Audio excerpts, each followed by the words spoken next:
Greetings, my beautiful viewers. I am the Hunter of Comedy, and welcome back. Well, actually, just welcome to Super Danganronpa 2, SDR2, as it has been many times abbreviated. Oh boy, we last week we finished up Danganronpa 1, so now we're heading directly into Danganronpa 2, and then after we finish this heart-rending game, then we're going to be moving on to, of course, Ultra Despair Girls. I thought about playing them in chronological order, which would have been like the first game, and then Ultra Despair Girls, and then this one. But in the end, I decided to play them in like the order they came out because I just thought that would be better. I think that's better. I'm gonna adjust the camera just a bit. There we go. Okie dokie. Hello. Just giving it a minute to see who all is gonna, of course, pop into the feed. See who's gonna join me today. I am wearing my good boy shirt because I are good boy, and yes, I am super excited for this. Like, I haven't played this one for a long time. I replayed the first one a couple of times since I started working on my fanfiction. So, like, I spent, like, I would go back and like look at it more often.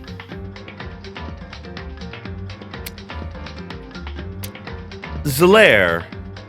Hello. I are not Hifumi. I have legs. I have proportionate legs, and you will see them. Look at my proportionate legs. Legs that fit on my body. Hifumi's legs are too small to hold up his body. I are not Hifumi. I am here. That is the joke with my friends. Either way, welcome. Glad that you're here. I'm sure that we'll be getting more people. Proto Hifumi. I am you, but better. I am good boy. Don't trade legs for talent yet. I don't want to trade my legs for talent. I can have both. I can have legs and talent. Thank you, Princess Unicorn. That's my friend Dana. Hi, Dana. I'm glad that you popped into my stream for a bit. Thank you very much. By the way, it is hashtag Cosmic's fault. I'm making that a hashtag now. It is hashtag Cosmic's fault that I was a little bit late today because he was doing a stream and he decided to insult my intelligence on there by telling me that I can't, by calling me out for the fact that I can't read, which you guys know sometimes happens. Sometimes I say out loud that I can't read, but he called me out in front of all of his many followers and subscribers, of which he has more than me, that son of a bitch. And yes, he called me out. Hashtag Cosmic's fault. Yes, this will be a hashtag. I will make this a hashtag, and everything will always be his fault. Andy, my good friend, said it before that everything was Cosmic's fault, and it's true. So anytime I do anything wrong, it is Cosmic's fault. He was a bad influence on me. Anytime I make a sexual joke or sexual reference, those didn't come from me. I are pure, innocent good boy. But he corrupts me. What up, Sempre? Greetings. Oh boy, sorry. Yes, Dana, as his wife, you could definitely use that hashtag a lot. Oh my god. Oh, that's awesome. But got a good number of people here now, so I think that we'll get into the game. I will put on my headphones so I can actually hear the game. Where did my controller go? I found it. Alrighty. Oh boy, now we are getting into the sadness. Much of the sadness. Oh boy. Press the X button. Oh, you got it, Usami. Mon ami. There is one thing I love about this little, like, intro here, and that is that, like, you give it just a second. Like, Hajime's walking with someone, and then Monokuma, like, comes and steals them. Or, like, a bird. Ibuki! Ibuki is best girl. I love Ibuki. Ibuki will always be best girl. I don't care what anyone says. Everyone else is wrong if they don't disagree. Oh, right. I almost forgot it. There we go. Oh, hello, Nagito. I don't like Nagito. Like, he's a great character. Don't get me wrong. Like, he is, like, a fucking great character. But I fucking hate him because of what he does. Sonya! Everyone's so cool here. Oh, Mom says hi. In before every girl turns out to be best girl. That is not true. Not every girl turns out to be best girl.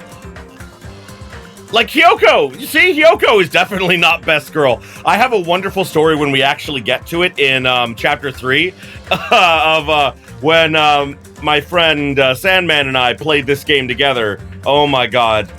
He came up with like the best nicknames for everyone. Oh, I'm not loading, right. I am doing a new game so that I can actually do everyone's free time events. From the beginning. Those are locked. Extras that I don't have. Options. Movement 5. Yeah, okay. Yeah, that's fine. Oh boy. Oh, and I almost missed it. Hello, sweetie. Hello. Haha. Yeah. Dana's mom and I have this weird little thing going, so it's wonderful. But I hope that your hair coloring is going nice, you know, and I hope that it looks like great when it's finished. I can't color my hair because I don't have enough hair to color, and apparently coloring my beard, while a great idea, is also a horrible idea because it'll stain my shirts and everything. So I'm just gonna stay au natural. I don't know why I did it like that, but I did that. Anyway, let us from the beginning. In English. And we shall set it to mean. This difficulty is the epitome of major bully. Perfect if you're good at solving mysteries. I are good at solving mysteries. Just getting the trying the front strands. We'll see how it looks. Well, that's cool. I hope that it turns out well. Hey. Hey. Can you hear me? I can hear you, unfortunately.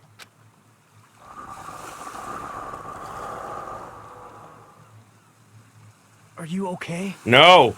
You seem pretty out of it. You're like standing over me. This makes me very uncomfortable. To be honest, I'm also... No, everyone else feels the same too.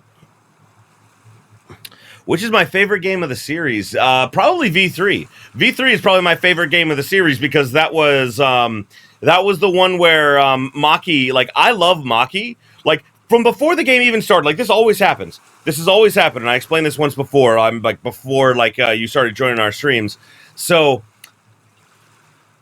like, by the way, this is a spoilers allowed stream. You can spoil whatever you want down there. I'm going to be spoiling shit as I'm playing. So, you know, like, you know, this is like, you know, if you've never played this game before, prepare to be spoiled the fuck out of everything. You have been warned. That is your warning. But I love V3 because before a Danganronpa game even starts, when I get a look at the cast, there's always one that I just get attached to. I just get super attached to someone before the game even starts. And in the first game, it was Celeste, who was the murderer of Chapter 3. In this game, it was Ibuki, who gets murdered in Chapter 3.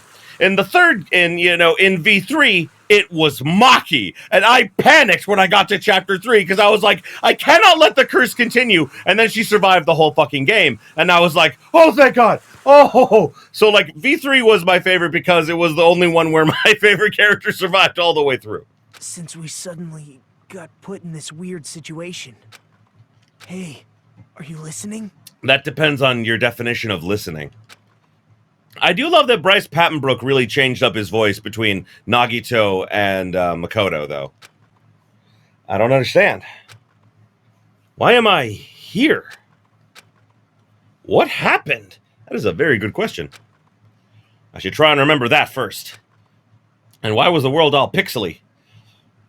I began to think, disentangled the twisted knots that had formed in my mind. Think. Oh my god. It's like Winnie the Pooh. Think. As I gathered the fragments of my scattered memories, I began to piece together what actually happened. That's right, I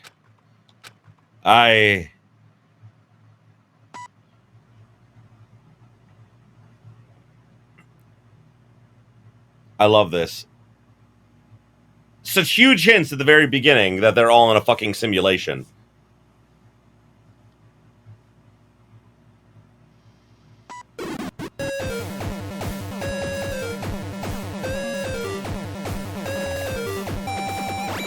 Like, that was so fucking cool. That day, it wasn't just a typical day for me. It was a day that felt truly significant. And when that long-awaited day finally came, I felt proud in a way I can't really put into words. I felt like I had become part of something greater than myself. Does that make sense? Actually, that's exactly what it was like. I was truly in a dream. I have something in my eye and it won't go away. Hope's Peak Academy. A place of learning and illegal science. That place was so much more than a school to me. Kids who love to play baseball will long to join the major leagues. Kids who love to play soccer will long to join a rep team. And ever since I was a kid, I felt the same way about Hope's Peak Academy. The entirety of my life was dependent on whether or not I got into this high school. The rest of my life didn't matter. As long as I got into this high school, I could die right afterwards and I could be happy. That is a very sad life goal that he had. Like, really thinking about it. Hope's Peak is a government-funded school for the privileged elite of society. It recruits top students from every single field to inspire hope, and in doing so, shape the future.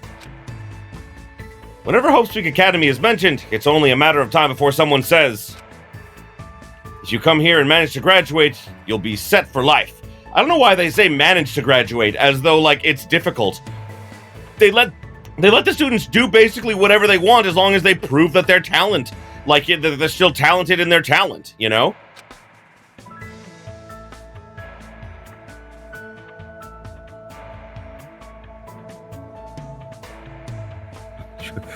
The artist for that road behind doesn't inspire hope. No, I definitely agree with that. There is a road, like, leading to the back of the school there, like, with no gate.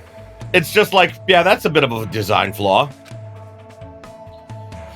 Many of the current leaders of various industries are actually alumni of this school. It's just drawn right over the trees. Oh, I didn't even notice that. Oh, no. Well, that's basically what Hope's Peak Academy is all about.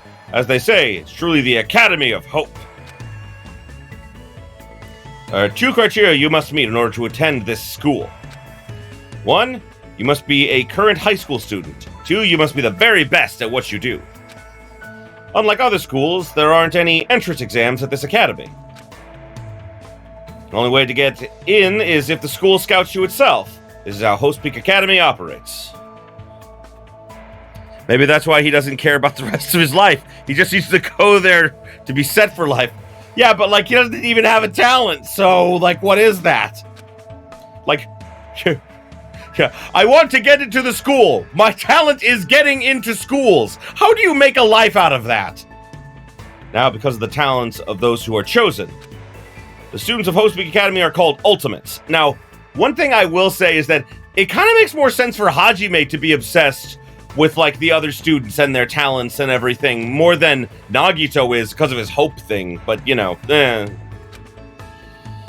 But even though I'm finally going to Hope's Peak Academy, the school I desire more than anything else. The truth is, my circumstance is a little different than that of my peers.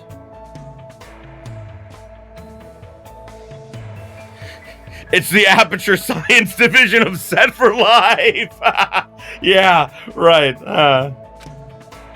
Well, I guess I can put that aside for now. Yeah, let's put the plot aside! I are happy to be here, unlike in the DR3 anime where he was just super depressed, you know? You'll find out soon enough, and it's something special we're talking about, I think. Anyway, I guess I should introduce myself first. I'm not so special that I have to introduce myself, and formalities are always a little embarrassing. Well, this is what's expected. I guess that's how I should think about it. My name is Hajime Hinata. There's only one reason I came to Hope's Peak Academy. Because I admired Hope's Peak Academy. To me, attending Hope's Peak Academy is like being a celebrity, or a superhero. In fact, instead of calling it admiration, it's more like it's always been a dream of mine. Johnny Youngbosch, he is an amazing actor. I've been a fan of him since Bleach, and I loved Bleach. Bleach was like Bleach was the anime I was obsessed with all throughout high school and all throughout college. And then it had a shitty ending, and I hated it. And, like, it tainted the whole experience for me and made me really upset, you know? But either way, Johnny Young Bosch is amazing, and, like, he also plays Nero in the Devil May Cry games. He's just amazing. Oh, and by the way, once we get to everyone, I will once again let everyone know that my friend gave all of my he gave all of the characters nicknames. Why? I am not even sure. Let me see, do I still have that from when I did that a while ago? I think I may have deleted it. That might be bad. I think I did delete that off of my phone, because I had the list on my phone of my friend named all of the characters, and, like, I'll just tell you Hajime's, like, he just had nicknames for them. He was Hajime was Captain Do Not Want because he has, like, the weird, like no, like, his eyes are like literally the sign of like with a line through it, so it's like no. He had the no eyes, so he was Captain Do Not Want. I felt the same when Dragon Ball Super came out. Yeah, no, I haven't really, like, I've seen a little bit of Dragon Ball Super, but I mean, like, I don't know, like, I didn't really enjoy, like, I watched a little bit of it, I just didn't really enjoy it. I enjoyed, like, the movies that, like, were based off of that, like, you know, universe, but, you know, I didn't really enjoy the show itself. That's why, to feel like a member of society, to become someone I can be proud of. I always wanted to. For that reason alone, I always wanted to. You're glitching out, bro. You're glitching out. Ways, until now, I never wanted to admit how painfully ordinary I really am. That's why, hope! I might have admired talent individually, but I have finally, forever tried my best, finally came true.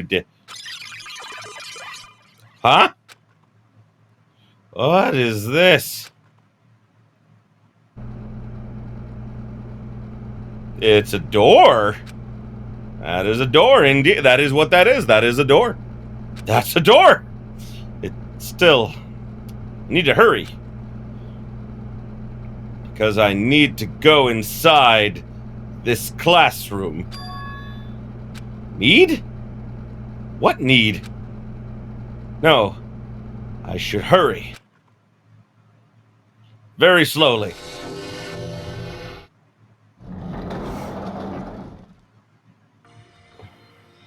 Hey, yeah!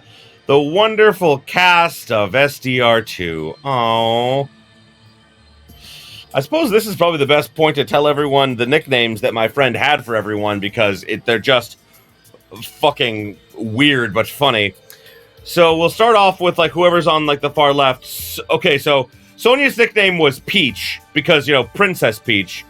And then Ibuki was... Oh my god. I can't... Oh no. I'm blanking out now. Brain, no, you can't do this to me. Ultimate door recognizer. Yeah.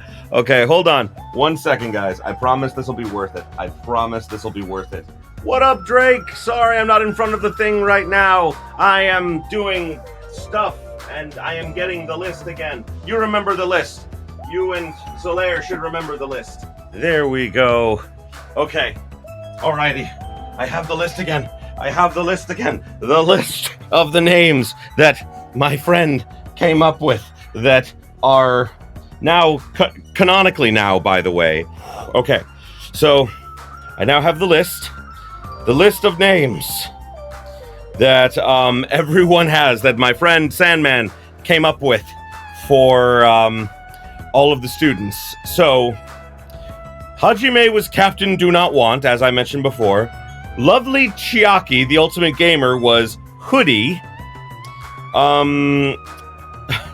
Tugami, you know, the ultimate imposter, was Stubble. Teru was Bacon Grease. Mahiru was Ginger Snap. God damn it. Hyoko? My friend just absolutely hated Hyoko, so he just called her Shit Pickle. And that's just what he called her. And I have a wonderful story when we finally get to chapter 3 about that. Anyway, Peko was named Pogo Swimsuit.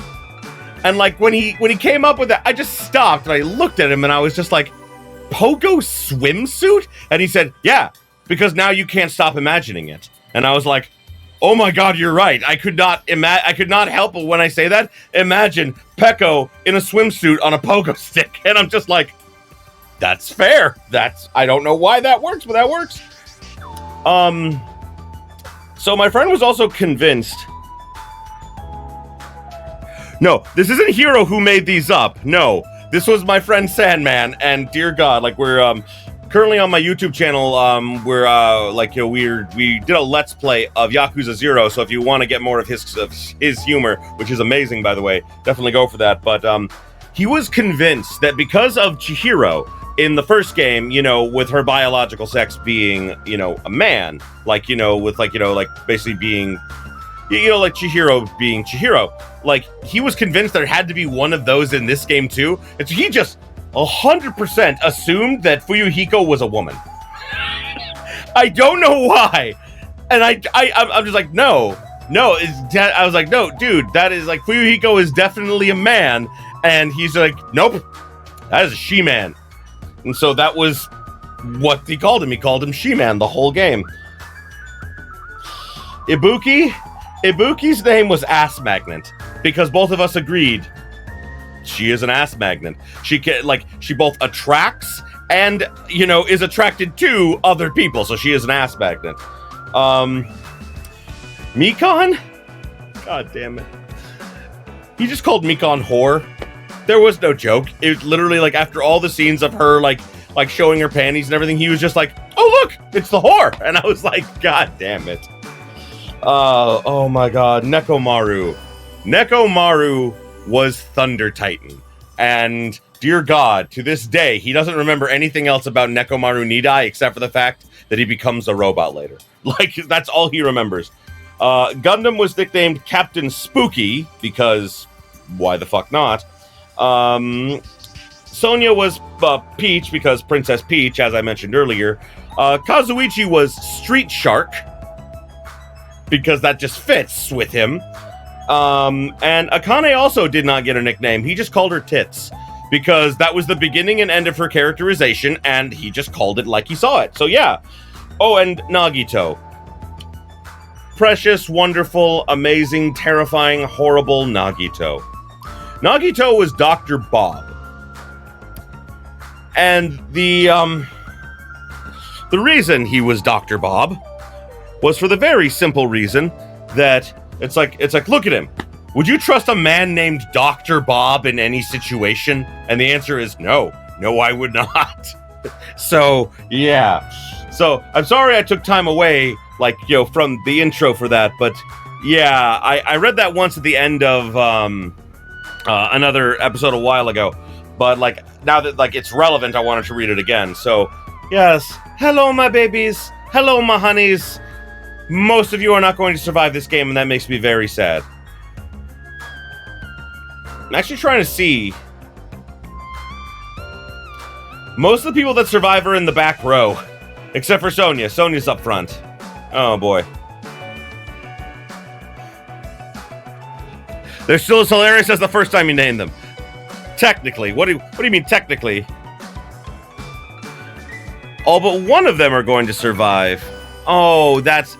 Technically, yeah, you're right. Why would you do that to me, though? Why would you just remind me of that?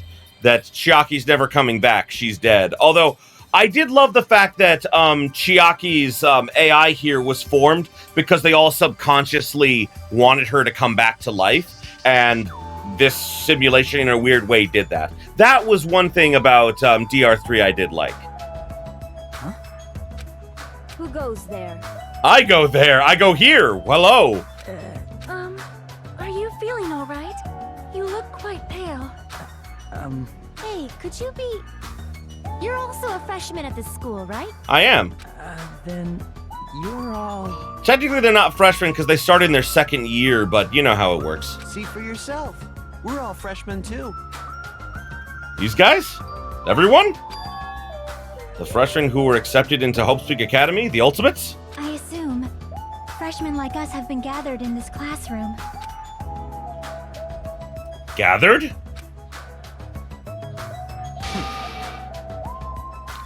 Hey. Oh, God. Yeah. Oh, I love the Ultimate Imposter, but, like, like, I was also, like, I did, like I told you, like, I didn't spoil myself for the second game except on one thing. I knew that the real Byakuya, like, this wasn't the real Byakuya when, when this all came up and everything, when the game first started. So, like, that was the only thing I was spoiled on, and that's because I wanted to look up who the actors were, and instead of listing it as Byakuya, they listed him as the Ultimate Imposter. And I was like, God damn it! This was like an official website and everything. Like, everyone's name was there, but his name was the Ultimate Imposter. And I'm just like, and it was like the same voice actor and everything. And I was like, God damn it! That spoils it for me. So that was the only thing I was spoiled on when I started this game. Everything else was a complete surprise to me. Hey, why don't you just come inside for now? Yes, of course. Wait, why am I being so polite? I know they're called Ultimates, but they're still high school students like me. That's right, first impressions are crucial in moments like this. You need to act more confident. Thus, to hide my nervousness from the others, and while trying my very best to act cool, I closed the door. I stepped inside and closed the door behind me, and sat in an open seat at the back of the classroom. Anyway, what just happened earlier? I wanted to be here, and then a classroom door appeared right in front of me. Oh, so Drake, this was your first TR game. Favorite part about Tugami is how they reuse all of his voice lines. No, it's true. It really is. They reused all of his voice lines. And it's perfect, because, you know, the one really sad thing is that we never got to see him in a trial. So we never got to, like, really hear Jason Wishnov, who voices Byakuya in all the games. We never got to hear, like, his version of Tugami.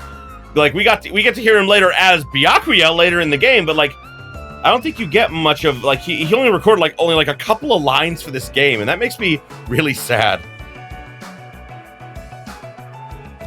As sometimes his text is even just if it doesn't, sometimes it stops making sense. That makes you think Byakuya is not coming again, and then he comes back in Chapter 6, and it's all useless anyway. I know, it kind of is, actually, in a way. As if I was drawn to it. But how did I walk to this classroom? With your legs? I don't remember. I don't think I had legs at the time. I just floated. Something's weird. Excuse me? What? What is it? Why are we all gathered in this classroom? No one said anything about coming here, so is there, like, an entrance ceremony or homeroom happening now? Actually, we were just about to discuss that matter. Discuss? It's all clear now. Well, since you are the last student to arrive, let's start the discussion. I love Ibuki so much, by the way.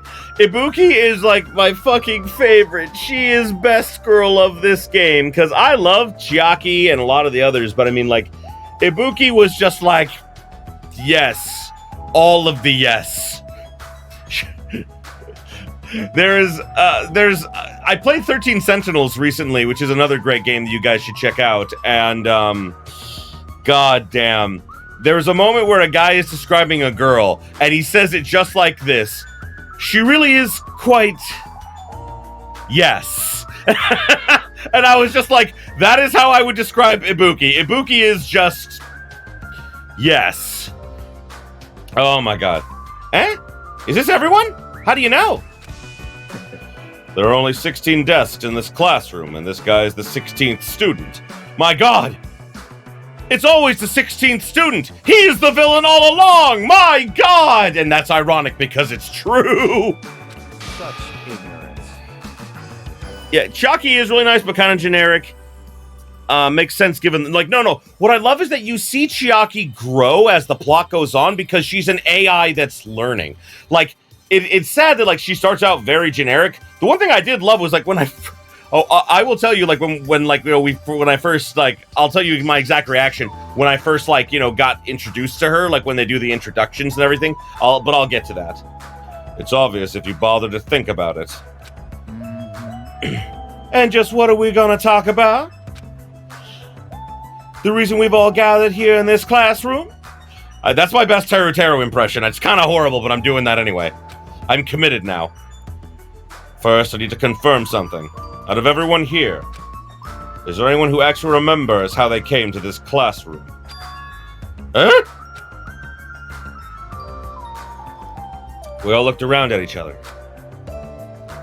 A surprised look appeared on everyone's face.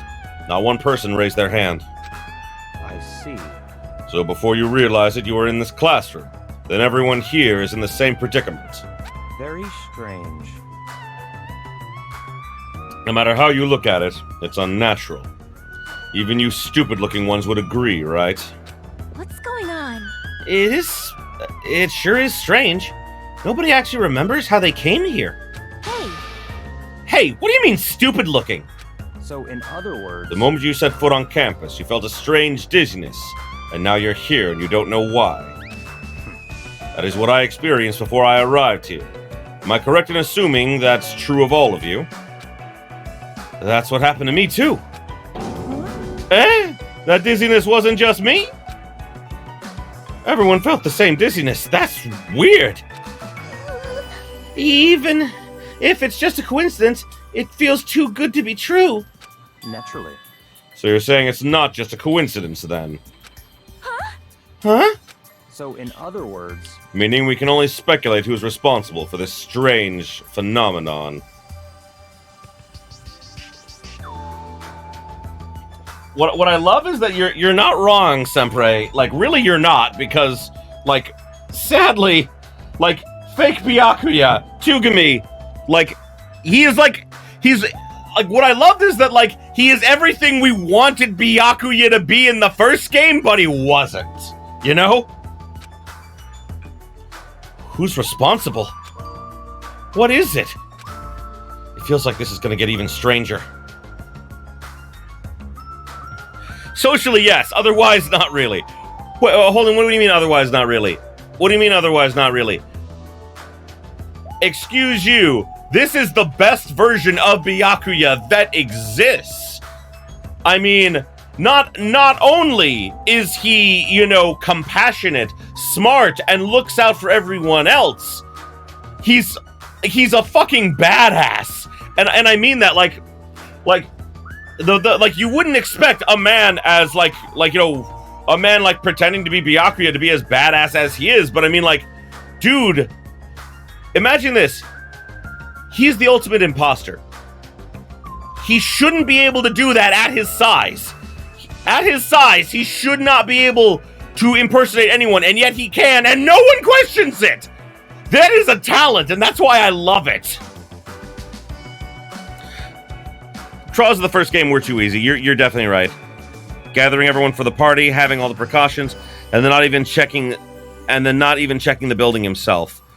Well, he did actually. He had a list of like everything that was in there and everything. He made mistakes, but I mean, like, you know. Also, you have to think about the fact that he gets a note from Nagito saying that someone's going to be killed, so he was on edge. Whenever you're on edge, you are more likely to make mistakes. So, but at least he tried. At least he, like, genuinely tried to help everyone, you know?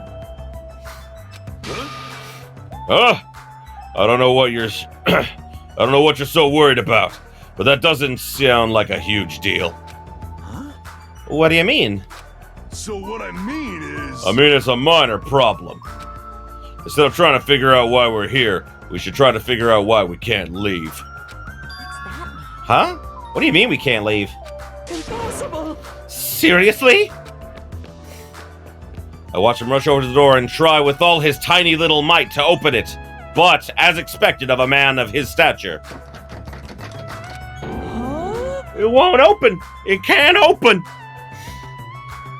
Byakuya kind of did too, but his way of going about it was condescending as heck. That's true. Don't try to open the door, for that is impossible. Instead, only try to realize the truth. Huh? Huh? Why? A little while after I got here, I tried to leave to go take a shit. But the door wouldn't budge at all. Hey, what's going on? Jeez. Even with all my might, I couldn't open it. It'd be absolutely impossible for all of you. The easiness of the trials played a role in making the students less intelligent than they logically should be in the first game. Yeah, it's true. I do think that, like, honestly, by the time we get to V3, really, like, you know, like, the trials got amped up and were a lot more interesting and everything. Even if, like the first trials are always a little bit easier, but, you know, yeah. Nekomaru is picking his nose. He is a man of culture. What? Eh? What do you mean you can't open it? Why? That's not possible. She's right, that's impossible. Because when I went through the door, it opened normally. It wasn't locked at all. Though I don't understand what forces are at work here. Anyway. There's no denying that we have been locked inside this classroom. Locked inside? What do you mean? I suddenly became aware of how heavy my body felt. As though a feeling of unspeakable dread began settling on my shoulders. Are we screwed? Maybe we're getting mixed up in something dangerous? This is... Or perhaps, doesn't it make more sense to think that this is an entrance exam? Entrance exam? You mean Hope's Peak Academies? However... But according to Hope's Peak Academy, no such entrance exam exists. But... They may say that publicly, but that is possible that it's actually a special entrance exam. That's wrong. Oh, you're wrong! It's not a special entrance exam! What? What was that just now? Hey, bastard! Hey, fat ass. God damn it. Hey, fat ass. Why'd you make that cutesy voice all of a sudden? Fuyuhiko, why? Why, really?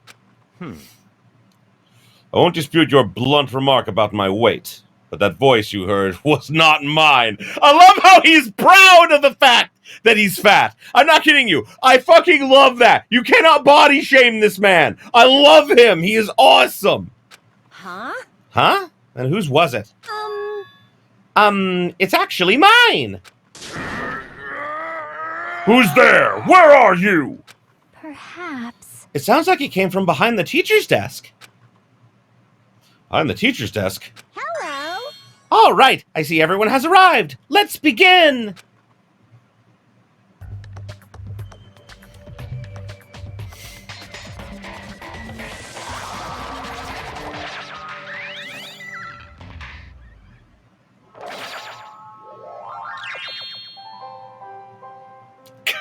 The little piano. Is that? That is a rabbit, and it is creepy. It looks like a stuffed animal. Yeah, that you're accurate. Very accurate. That's right. I am a squeezably soft stuffed animal. God damn. Rebecca Forstad is the one who voices Usami, Monami, and dear God, one thing I will whenever I hear her voice, because this is relevant, guys. So you know that a new Higurashi anime is coming out. You know, it got delayed a little bit because of the pandemic, but like it's coming out soon. So in the original anime, she was the English voice of Rika Furude, the little girl that is actually like hundreds of years old.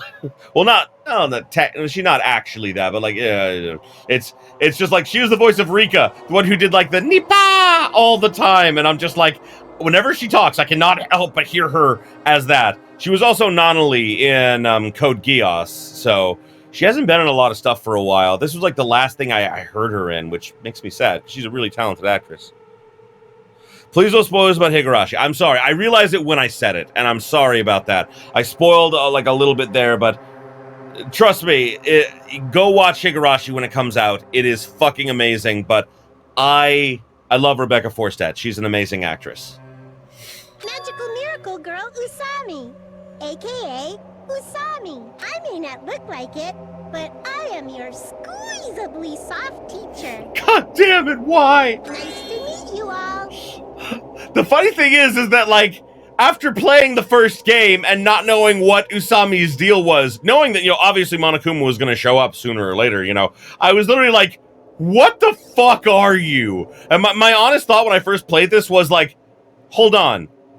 Is that Monokuma in disguise? Is Monokuma disguising itself as this just to fuck with us? Because that would be fucking hilarious, and I was sad when that turned out to not be the case. Huh? Am I hallucinating? Am I the only one who's seeing this? What's going on? Nah, I see it too. Huh? Magical girl Usami. What's with this talking chihuahua? Huh? That's a chihuahua? Everyone. Does everybody know what a rabbit is? Oh, God. It's a lovable animal that's very fluffy and soft. That's what I am. A singing, dancing, talking rabbit mascot. Hold on. Let me process this first. Okie dokie. What do you guys think? I've never seen a stuffed animal that can sing, dance, and talk before. It's probably remote controlled or something. Don't act like such a pussy over a child's toy. Even if it's a remote controlled, doesn't it look too lifelike? It's pretty advanced for a toy. Stop talking. Its movements and mannerisms are not the issue. More importantly, based on what it just said, Come on. it seems you know something about our current situation. Leave it to me. Of course I do. I'm the lead teacher of this school trip. What did you say? School trip? Come on. Hey, what do you mean school trip? A large group of students go on a chaperone trip with a lead teacher. It's the biggest event of the school year. I don't like the fact that this game is less dark and more anime than the first one. No, it definitely is. Like, the game's got a little bit, like, and I kind of found out why, is that, Kodaka wasn't as directly involved with this game as he was with the first game. He, like, wrote the lead scenario and everything, but he didn't work on this game. Like, a lot of this game was actually made by, like, a secondary team that, like, he didn't work with. He just gave them notes, and they just did things based on his notes. First game was definitely more grounded than the second one. No, it definitely is. 100% agree with you on that. Boy's Life of Despair. Oh, wow. We're not looking for a literal answer. Now, let's depart for the fun school trip. Depart?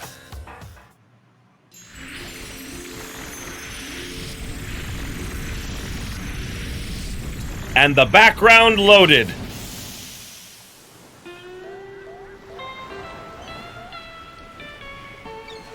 Boy, it took a while to load that background, didn't it? That's why, like, that's my theory as to why they were in the classroom. It's like my literal thought was, I do like this music, though. It's good. But, like, my thought was just like, okay, we've got them all in there. Okay, good. Now put them all in the classroom. Why? The background is still rendering. What do you mean the background is still rendering? Yeah, we need to just keep them in this room while the background renders. But you were supposed to have this up on it. I know, but your hero is not here, and the background is rendering. I don't know why I thought that, but I thought that was funny. Huh? I couldn't believe my eyes. Not just my eyes, but my brain, too. They were in the lobby room. Yeah, exactly. The classroom collapsed like a stage set. What appeared before me instead was blue sky, white clouds, blue sea, white waves. What the hell is this? No matter how I tried to rationalize it, it was abnormal. It rendered for all that time, and then it still froze on the first text box, lol. Even in the Never Say Never verse, even the executions were exaggerated and less brutal. Yeah, no, Senpai, you're definitely right.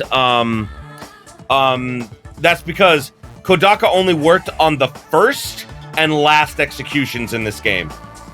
He only worked on Teru's and Chiaki's. And bit of fun trivia for you guys. And yes, Drake, I will answer the never say never question in just a second. But a bit of important trivia, guys. So Kodaka was disappointed with STR2 and like the executions because, you know, he left it up to another team to do like all the executions except for the first and the last one. So he personally designed all of the executions in V3, and that's why they were so much worse than any of the other executions in the rest of the series. And I believe that, and I mean that. Is like the V3 executions were definitely the most brutal, and it's because he was trying to make them as brutal as possible to make up for the lack of brutality in this game. And even he admits that he went a little too far. So yeah. But anyway, in the Never Say Never universe, the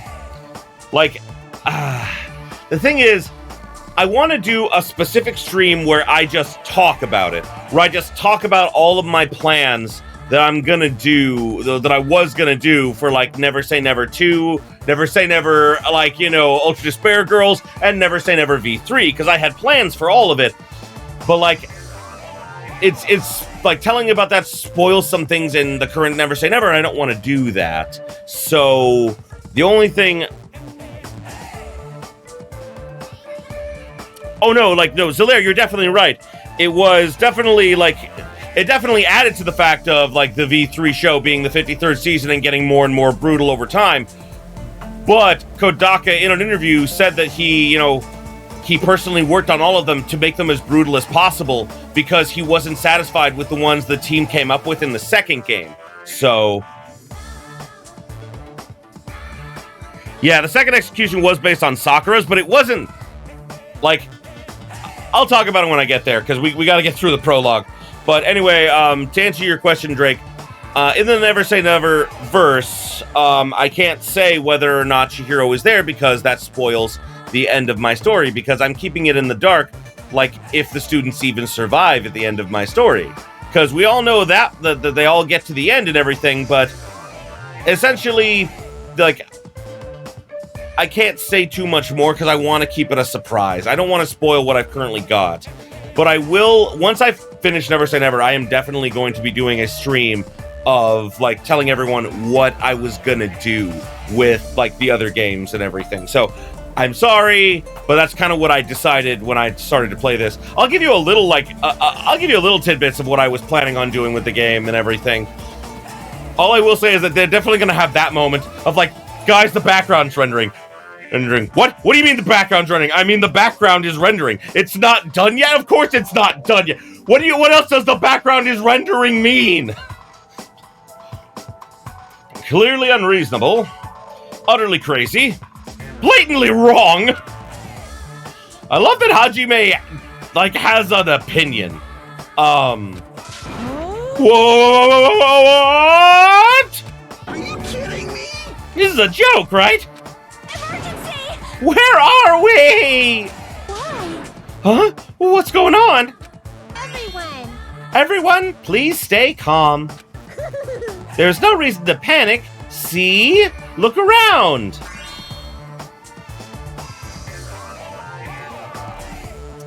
Feast your eyes on this beautiful ocean. It's like your heart is being washed clean, isn't it?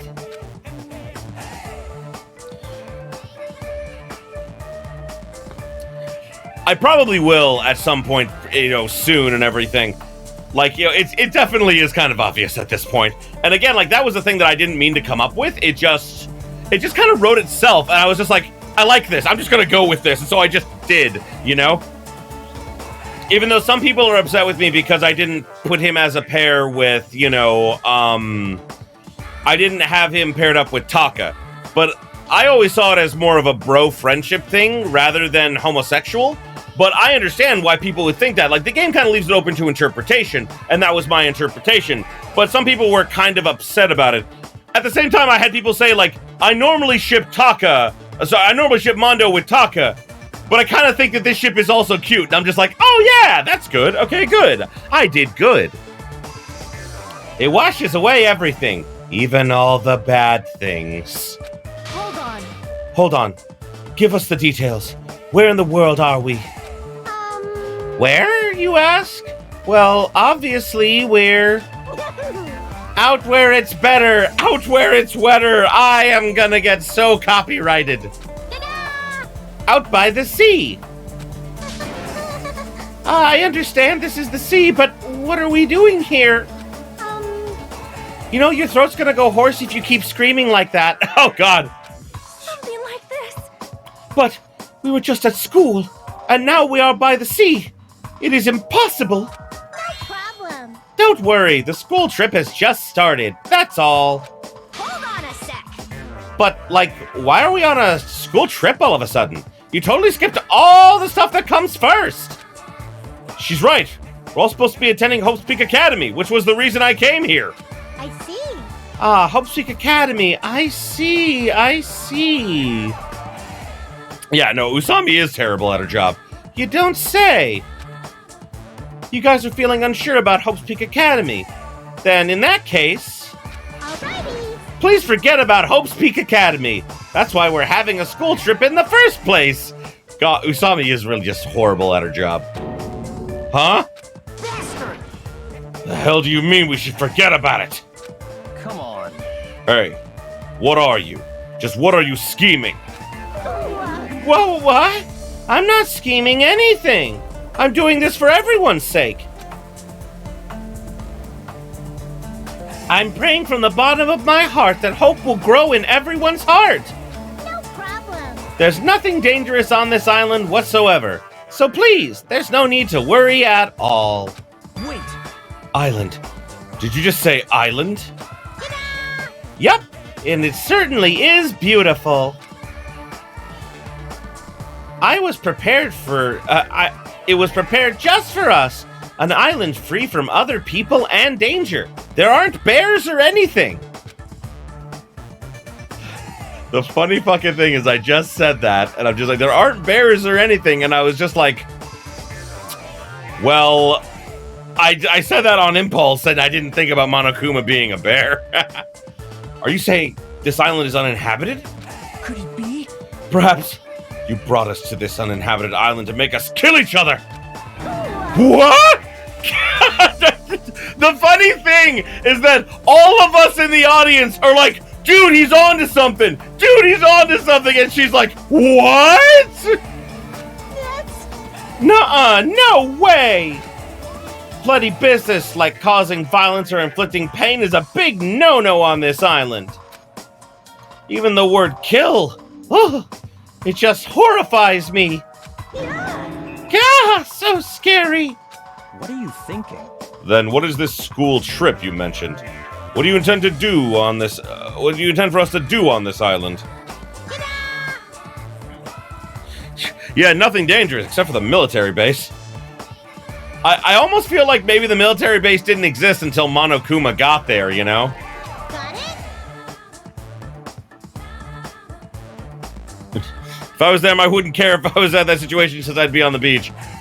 Like, at the same time, the way that my brain works, I'd be like, no, hold on. I was just in the school in the middle of a metropolitan place, and now I'm by the beach. I have questions that I want answered. While you all relax on this island, you must get along and strengthen your bonds with each other. And the toy doesn't look evil. Oh, it existed in... first sign that Nagito is more dangerous than it first appears. Yep. It existed in island mode, and that's under Usami's rule. Yeah, that's true.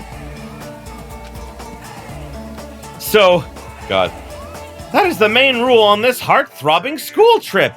So, one thing I'm gonna say, because, like, and I mean this because this was just funny. I've seen, like, some hentai doujins of, like, the way that Hajime has to get all of the, like, to make his bond go up is to basically have a harem of, like, everyone. Basically, Hajime just has to have sex with everyone. And I was just like, okay, I can be down with that. I can be down with a killing game like that. Not even a killing game. And, like, and literally, it's just like, I literally, like, every time, like, you know, link for research purposes. I don't know where it is, dude. I don't know where that, I found it on, like, the internet. All you have to do is type in Danganronpa hentai, and trust me, you'll find a lot. Some of it very terrifying. Some of it just funny. Like, futas are weird, man. Futas are weird. I didn't have a problem with them until, like, trust me, there's some in Danganronpa that are just like, Anyway. What did you say? Heart-throbbing school trip. The look on his face! That's right! Spend these peaceful and relaxing days nourishing hope and lazing about, free from pain, free from suffering. Truly, this lovey-dovey, heart-throbbing school trip is... Yippee-ki-yay! Everyone's homework.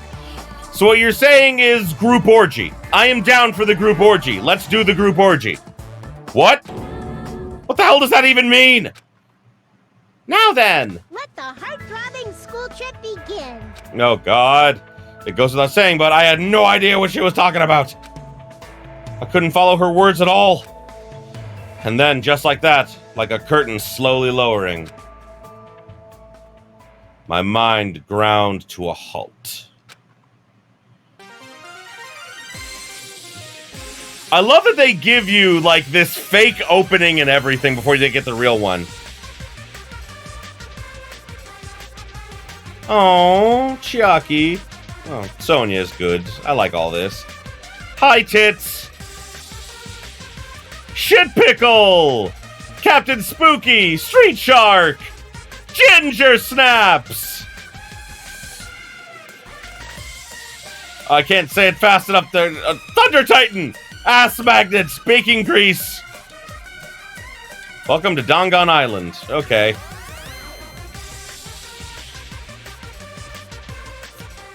Was there a seizure warning at the beginning of this game? I don't think there was a seizure warning at the beginning of this game. Best homework ever. Group orgy. Best homework ever.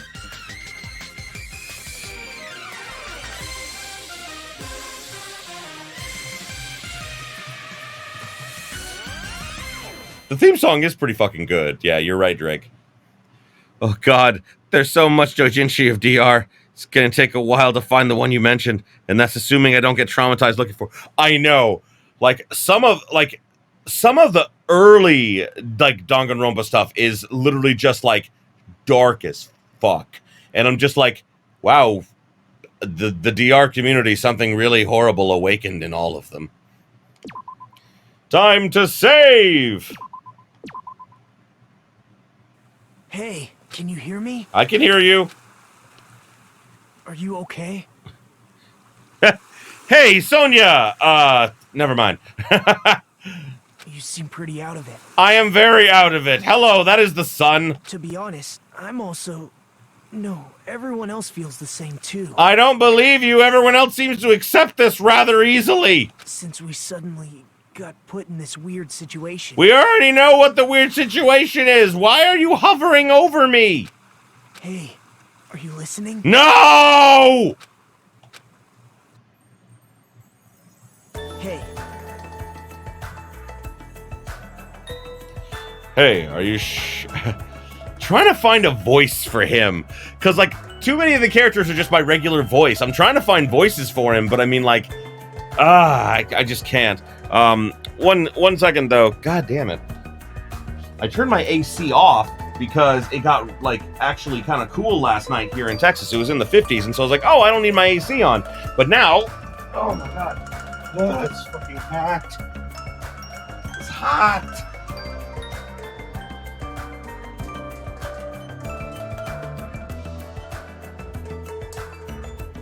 Whew. And I'm not just talking about me. Ha ha!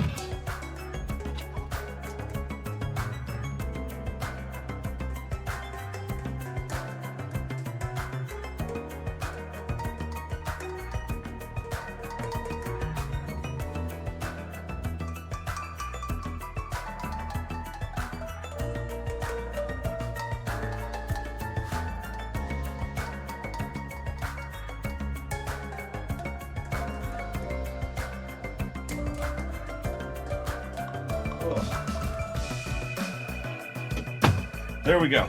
AC is on. Luckily, like, in this room, like, you know, like, I have, like, you know, the insulation and everything, and, like, luckily the AC unit in my condo is literally inside the room right next to me. It's just off camera that you guys can't see. And it, oh yeah, I just have to leave that door open every so often just because, oh my god, because of soundproofing the room and everything to, like, well, sound dampening, really, it's not soundproof. But, like, because of all the sound dampening, it gets ridiculously hot in this room. So, yes. Oh boy. I had to literally, like, wipe all the sweat off of my head. Oh boy. Okay. Back to it we go. Did I read that? I don't know if I read that. Oh, that's auto. I can't go back and look at text anymore. Is it because I don't have my handbook yet? I think that's the reason. Leave me alone. There's no way I can leave someone alone when they look that pale. White sandy beach, crystal blue ocean. Sun's rays beaming down on me. This soft tropical wind brushing against my skin. Maybe it's natural. Maybe it's Maybelline. I definitely don't know what's going on. I was supposed to attend Host Week Academy. Why am I here at a place like this? That rabbit thing said we're on a tropical island. You're right. Yeah, you're right. I have no idea what's going on. That's the only thing I can say with absolute certainty. Welcome to Dangan Island. I will explain the basic controls to you. I can move with the left stick. I know all of this. We already know all of this. Oh, there is that. There is the options button. I can't open the transcript yet. It won't let me. Before I talk to that guy, I should try to understand the situation I'm in first. Trees! Why is there a monitor in a place like this? Also, how does that work there? That is a tree. Like, I'm gonna be saying, I'm basically gonna be pointing out all the things that should have been a clue that they were in, like, a virtual reality simulator. For example, how is that monitor in a tree? That are not possible. Super glue. Screen's blank. What's it used for? It is a tree. Makes sense for there to be palm trees on a tropical island. That's a mighty fine palm tree, but that was not the time for me to be impressed by it. That was funny.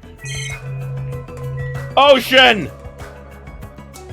The crystal clear, shining blue sea. It's perfect for a tropical island. Just what's going on here? I never wanted anything like this at all.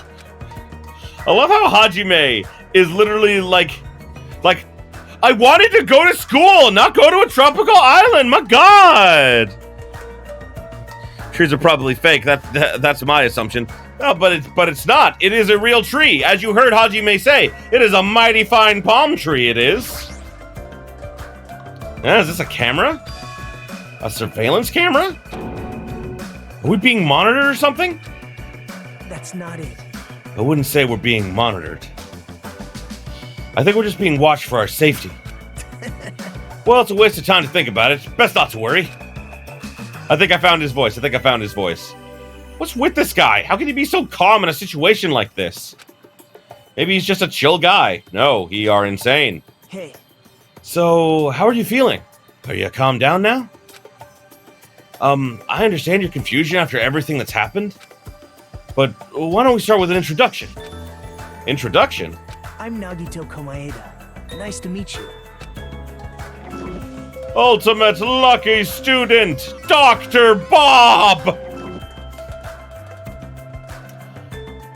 Along with my introduction, I guess I'll also tell you about my talents so you know why Host Week Academy chose me. I really like the protagonist of this game. Kuro was a generic No, Makoto was very generic because you were supposed to imprint yourself on him, but that kind of defeated the purpose of like his character arc in the end and everything. So yeah, no, like they made all the main characters from like this game on very distinctive.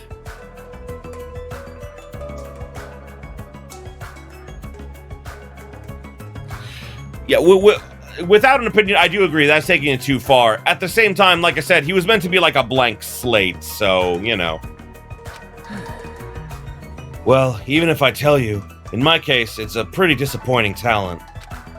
A disappointing talent? What do you mean? I'm lucky. He's generic, but he has some distinctions and development. But yeah, but all the others are better, yes, that is true. Like, he has a little bit of development, but like his development is like a slow burn, you know? Like, it takes forever for it to happen, and when it does, it seems, like, really sudden, you know? What are you talking about? That's not it. It's not a joke or anything. That's my actual talent.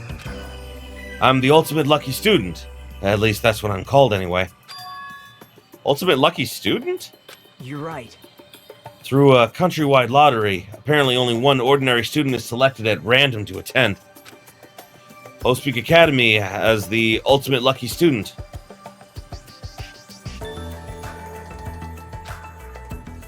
And that lucky winner just so happened to be me. Chosen by a lottery. Is that really okay? I mean, is luck even a real talent in the first place? Ow! How strange. What happened?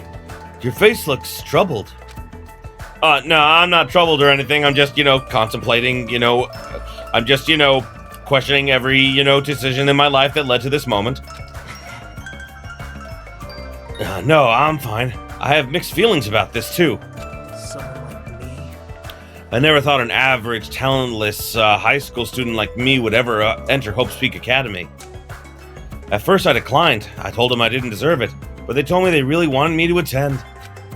Apparently, this so-called luck of mine is a talent that even the school doesn't fully understand. So to research it, the school picks the ultimate lucky students every year through an annual lottery. Hope Speak Academy is amazing if they can actually research something as vague as luck. Well, thanks to that luck, a guy like me was able to attend Hope Speak Academy, so for that I'm grateful. This is troubling. But on the other hand, I feel a little out of place here. Sorry.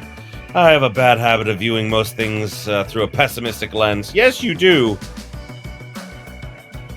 Makoto was a stand-in for the audience. At one point in development, he didn't even have a name. Yeah, that doesn't surprise me. Oh, yeah. I guess that's it for my introduction.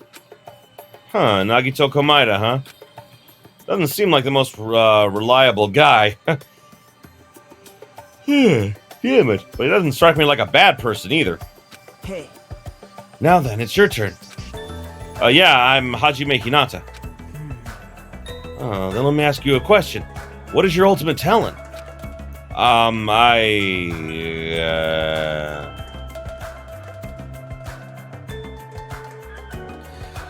names are better until something is thought up. That's true, but at the same time, sometimes they deliberately don't name a protagonist. They just call him a protagonist because they want you to imprint yourself on him. Like with Persona 5 and everything, like all the Persona games. Fuck, I don't know. Open my mouth, but the words would not form. I felt my thoughts stalling in my head. As if I opened a book expecting to find words and instead found blank pages. It was that kind of uncomfortable feeling. The mystery I was trying to recall had completely vanished from my mind. Memory, not mystery, sorry. Huh? Without realizing it, my body began to shudder as waves of discomfort began pounding against me. What happened? Hajime, what happened? It's nothing. I guess I'm still pretty confused about all this. I'm having trouble remembering some things.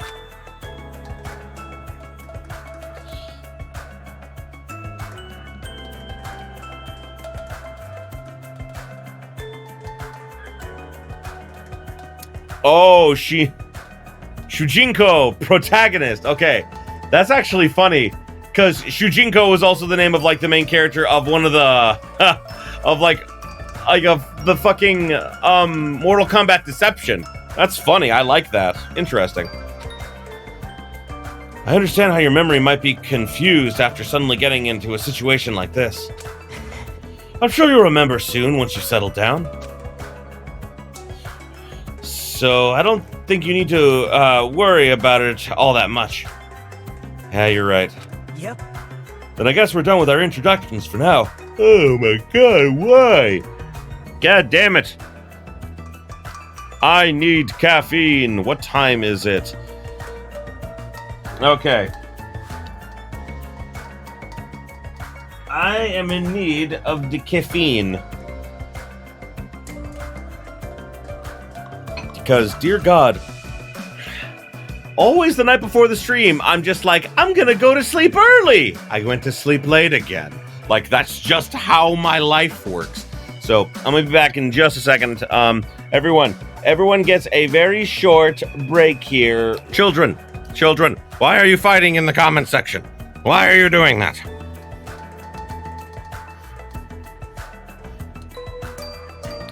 Hey! Andy! Welcome! Hooray! You're just in time for the boring introductions.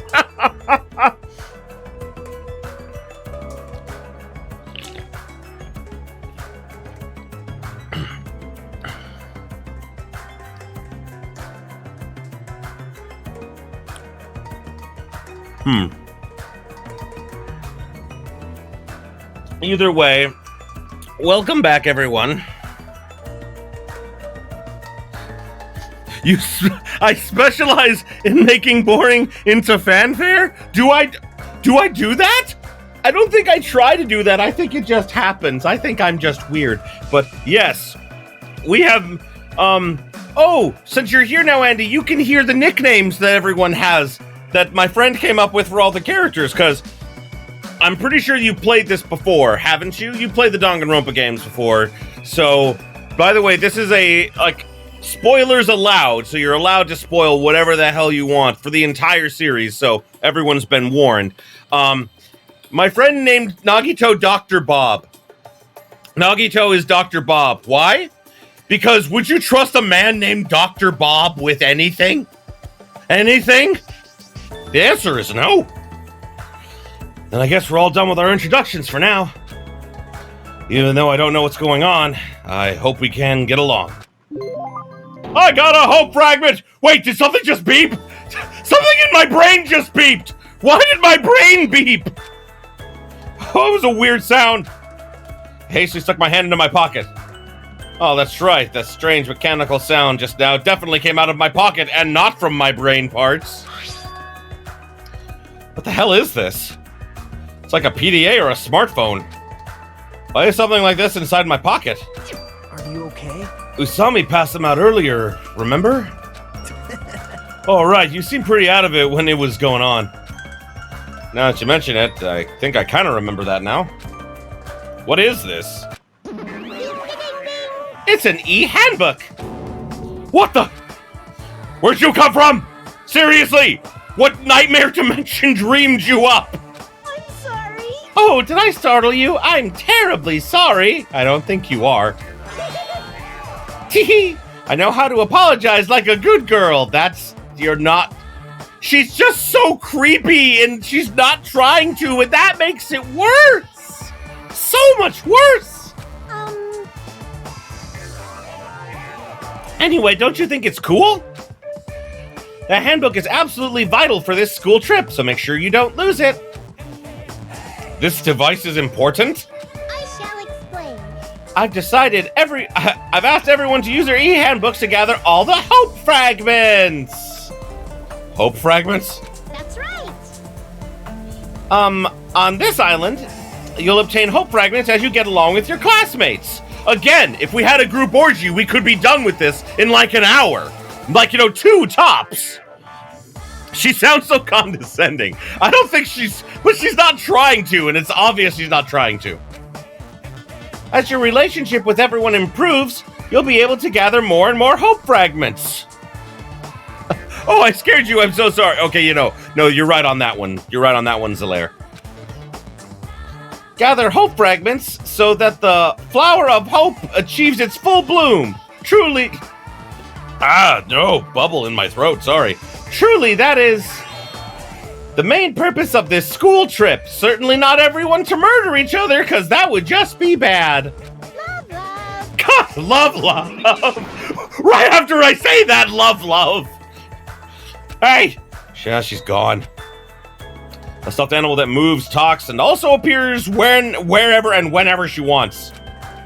Regardless who's actually controlling it, it still doesn't make any sense. What is all this about hope fragments? What's her deal? It's like we're in a game or something. Ha ha ha ha! Oh my god. The funny thing is, I thought they were just being meta when I first played this, and no, they both were and weren't at the same time. I loved it. If it feels like a game, that's rather comforting.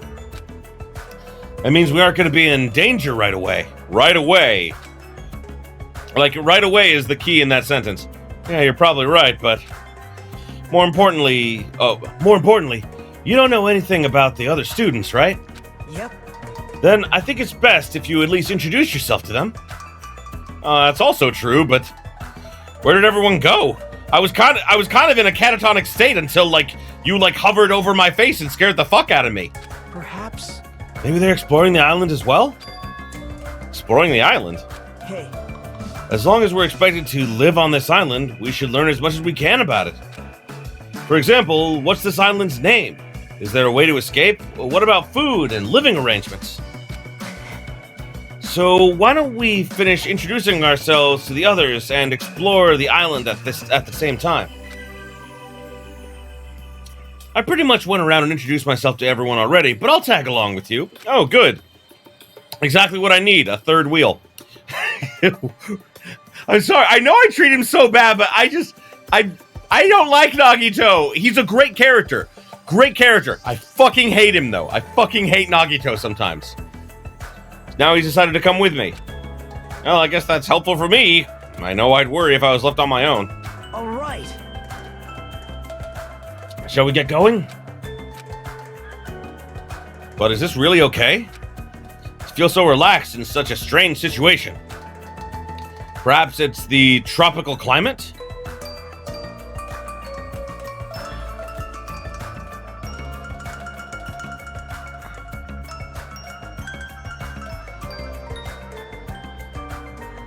Makoto Negda.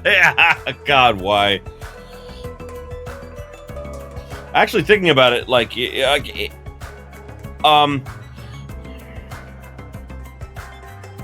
yeah, I am, I am Makoto Naegi, yeah, because literally he's just like a parody. He's literally like an evil version of Makoto, and I love that. Or is it perhaps, what's her name, Usami's fault? Everything is her fault.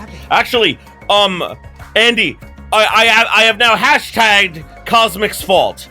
I was late for my stream today, and it is his fault, so hashtag Cosmic's fault. So, yes, that is all his fault. What is it, Hajime? Let's get going. Right, got it.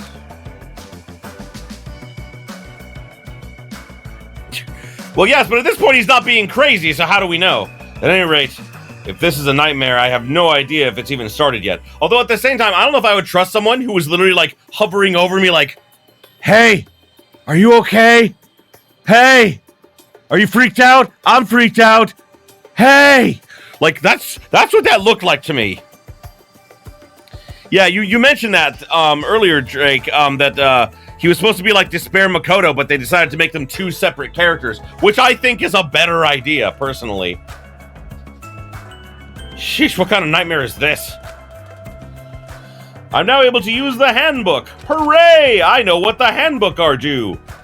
I has access to the handbook. Yay! What are in handbook now?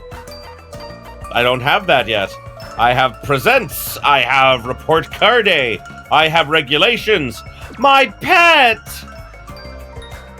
It is adorable. I will keep it alive as long as I don't forget about it, which will probably be soon.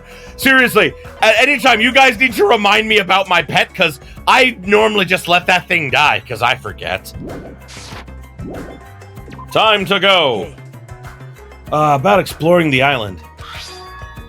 It appears a map of this island has been installed onto this e-handbook. Yeah, that's why his name is an anagram of Makoto Naegi, yeah. If you use this, you should be able to find everyone easily. Actually... To be honest, before I arrived at this school, I did some research about everyone on the internet. I haven't learned everything about everyone, but I'm pretty sure I can give you some helpful info. Wait, you can research stuff like that on the internet? Huh? You don't know? School is so popular, there are message boards online dedicated to talking about its students. Then was I also on there? Maybe? I don't recall seeing your name there. I probably overlooked it. How unexpected. Well, it's not your fault if you really can't remember. I'm sure my name was mentioned on there. It has to be. No, the anagram part was actually not accidental at all. When they were coming up with Nagito's name, literally they did that on purpose. It's not a mistake I was accepted into Hope Seek Academy. Yep. And I will tell myself that until the crushing truth comes smashing down upon me. Anyway, I'll help you out too, so why don't we begin making your introductions? Okay, you're right. First, I need to introduce myself to everyone else on the island. Then... Oh, what else have you not told me? There's a map in the handbook, and I can just go places. That's nice. However, I level up by running. Allow me to show you. Look at all of my leveling. I will get all the way up to level 2. Yes, we're doing this right now. I am going to run until I am the level 2. And this will be I promise this will be the only time that I do this. Unless I'm like super close to leveling up or something. Look, I found a hotel! And a farm with cows that stare at me very creepily. Why, cows? Why? Ah, my pet! Oh, that's the wrong button. Pet, are you dead? Have you died? You have been born! Hooray! Paladin? Rogue? If anything, Hajime is a bard. If anything, Hajime is a fucking bard. Either that or because of him being Izuru Kamakura, he has multi-leveled. He's level 20 in all levels, basically. He's level 20 in all classes. It's interesting thinking what the students of Hope Seek Academy would be like in like a D&D campaign. Like what their like classes would be. Nagito would probably be a bard, actually. Just like he'd be a chaotic evil bard. That is definitely Bardlock Wizardin. Yes. Yes.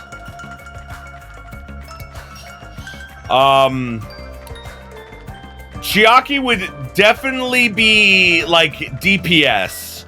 I'm not exactly sure what that would be for her, though.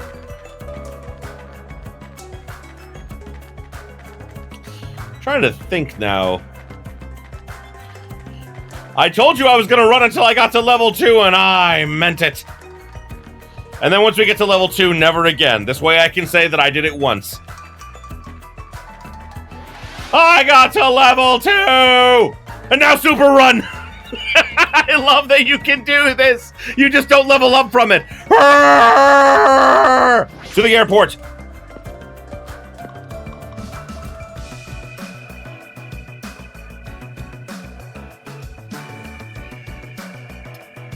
This is an airport, right?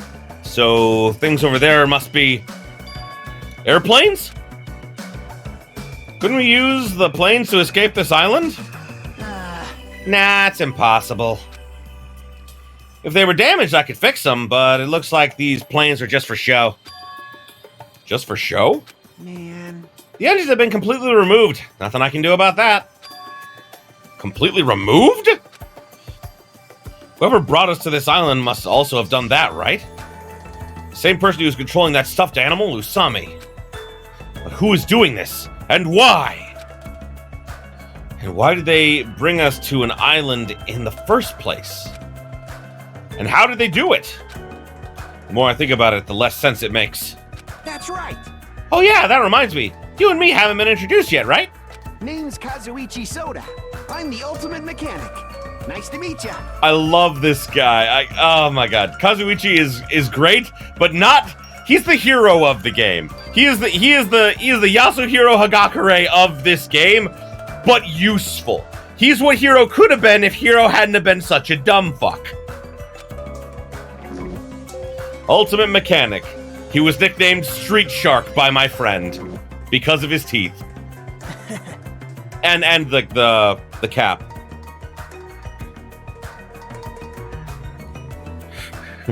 Maybe you don't like Nagito because he hasn't reached Junko's level. Let's just put it out there. No one will ever be on the same level as Junko Enoshima from the first game. They made a perfect villain in the first game, and all the other villains in Danganronpa are pale imitations that never lived up to that like grand level that she presented in the first game. You can fight me on that. As expected from someone called the Ultimate Mechanic, Kazuichi is a savant when it comes to fixing machines. If he says it's impossible to fix this plane, it truly is beyond repair. Hey. Even so, to actually remove the engine? Oh, whoever is keeping us here must have planned this to a T. You think so too, huh? Doesn't that seem pretty strange to you? That was close. Yeah, it's pretty strange, but I think it's an acceptable level of strange, you know? Huh? I mean... Well, think about it. It's not like we're being forced to do something dangerous or anything. No, Nagito is just a hope freak and he can be an asshole at times. I agreed. That was mentioned in the safety precautions for the school trip. Remember the school trip guidelines written in the e-handbook? No, I was catatonic at the time. I don't remember those happening. Oh, extreme violence is prohibited on the island. Please live peaceful and relaxing lives with your fellow students. Be considerate of each other and work together to obtain hope fragments. Littering is not allowed. Let us coexist with this island's bountiful nature in mutual prosperity.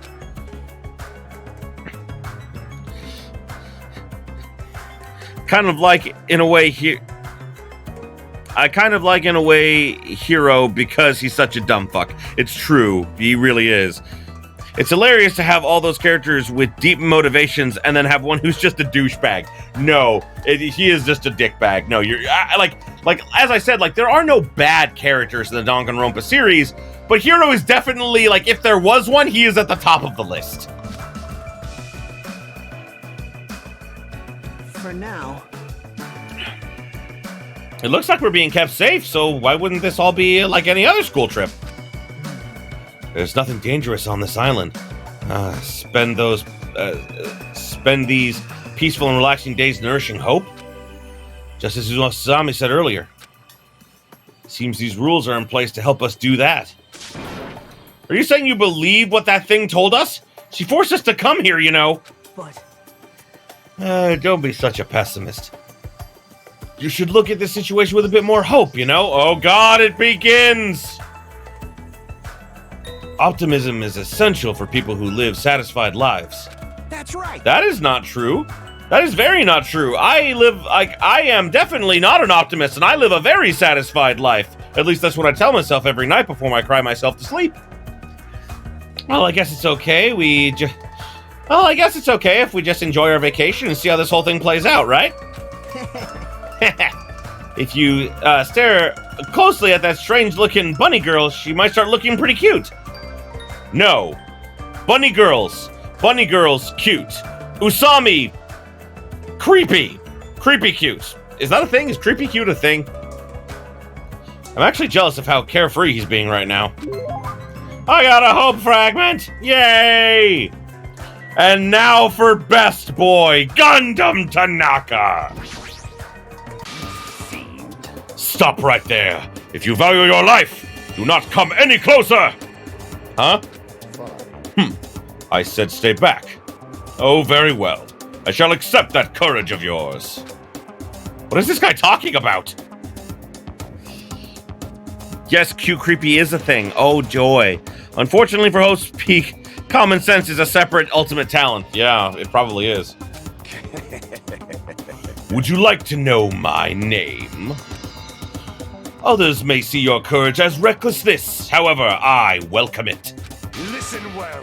In honor of your courage, I shall reveal to you my name. May you never forget it as long as you live. You may call me Gundam Tanaka. Remember it well. Yeah. For it is the name that will one day rule this world. I love you, Gundam! I love Gundam so much! I translate Warlock! He's saying hi! Thank you, Andy! Thank you so much! Oh my god. Common sense would have avoided a lot of tragedy. It's true. Andy... Andy, you just have to be present for all of my streams from now on to translate Warlock for us, because Gundam is definitely a Warlock, 100%. And his nickname from my friend was Captain Spooky. Not the most original, but like it works. The ultimate breeder.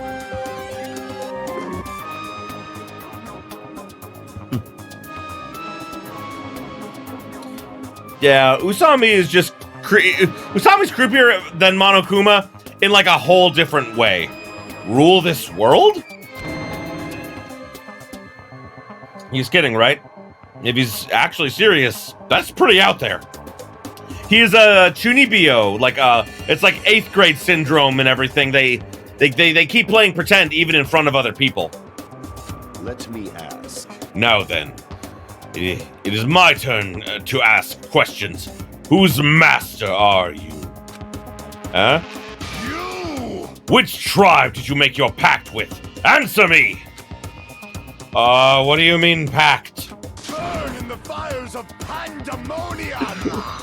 The guy doing his voice, just, you know how he must have had so much fun doing this. And I actually watched, I watched the stream, like he played this game himself not too long after it came out, and he played this game on stream, and he didn't know what chapter he died in, so he gets to chapter 4's trial, and he doesn't think it's Gundam, and the whole time, and then when he gets to it, he's like, no, it can't be now, no, don't do this to me, and I was just like, that's a sign of like how much he put into this role. I fucking love it. Answer me now. Though I shall cast you into a watery grave once you do. I think it's best not to answer then. Perhaps? I think he's asking if you used to have a pet. Pet? No, the only animal I've taken care of was a hermit crab we passed around in elementary school. Impossible! So, a mere insect! Face your powerlessness! Ha! Your magical essence caps at a lowly 5. Trash! Trash? Really? Is it wrong to call trash trash? Trash like you should not dare to speak to one as grand as me.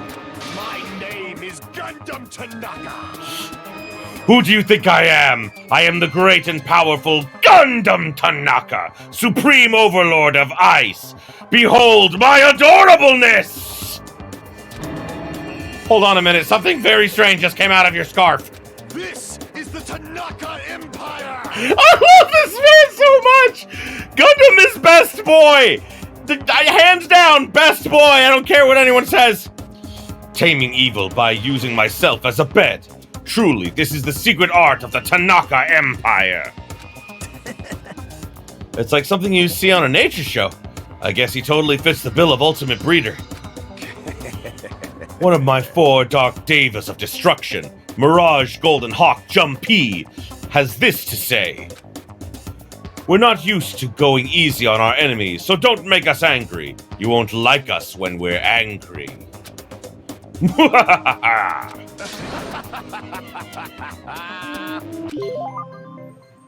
I want to be his friend forever. Yeah. I know he seems a little odd, but apparently he did splendidly as a member of the breeding club. So I heard he can tame any animal and even managed to succeed at proliferating an endangered species. Rumor has it he can speak to animals. Oh, that's probably just a joke. Speak with animals? Well, he's certainly eccentric enough in that regard. I mean, there's no way a normal person would attempt to raise hamsters inside their own scarf. We're done here. And now, friends, it is time to make our way. Slowly, very slowly, there to the Rocket Punch Market, where all of the death items come from in this game. I love it, like, every time someone does, like, where did they get the rope from? From the market. Why is there a market here? Oh my god, look at that giant-ass cola, man. If we're on a tropical island, does that mean we're in international waters? You're right. Thanks to this place, we won't need to worry about food or other necessities for a while. For a while? Wow. It's just a figure of speech. But there's no guarantee anything here is edible. What if all this stuff is poisoned? And actually, really thinking about it, god damn it. Fucking spammers, man.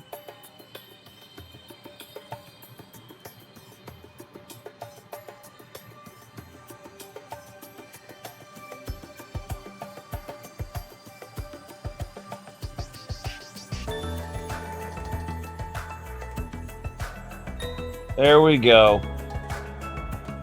Took care of that one, I did.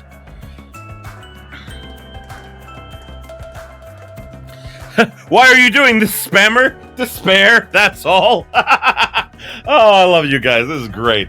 But like, the whole thing of like, is the food edible? That actually reminds me, did any of you see this fucking twisted but hilarious movie, called, I think it's just called, The Hunt? And it's about, like, the funny thing is that, like, I saw a trailer for it, and I thought it was rich conservatives hunting, like, liberals. But no, the movie turns the script on its head, and it's rich liberals, like, that are, like, you know, like that push, like, you know, like, the social, like, they're the people, like, you know, like the crazy left-wing people, like, you know, that they kidnap rednecks and everything and then hunt them for sport. And they set up a gas station where, like, everything in there is poisoned. All the food and everything, it looks real, but it's all poison, and that's just what this reminds me of. What? Huh, you certainly are the skeptical type. Of course I am. Even the supermarket is strange. Look at the size of the cola. It's like the size of, like, my head. Look around, we're in a gigantic supermarket, and there's nobody else here but us. Hajime is on the right track here. Well, that can't be helped. Didn't Usami say this island is uninhabited? That's exactly my point. Ah! What happened? It's nothing. Hi. Hello, you're staring at me rather creepily. I know a lot of people find her really... Like, here's the thing. I'm not denying that, like, I get why people like her. I really do. But I wasn't a very big fan of her before Chapter 3, and then Chapter 3 happened, and I became even less of a fan. She's staring at me funny.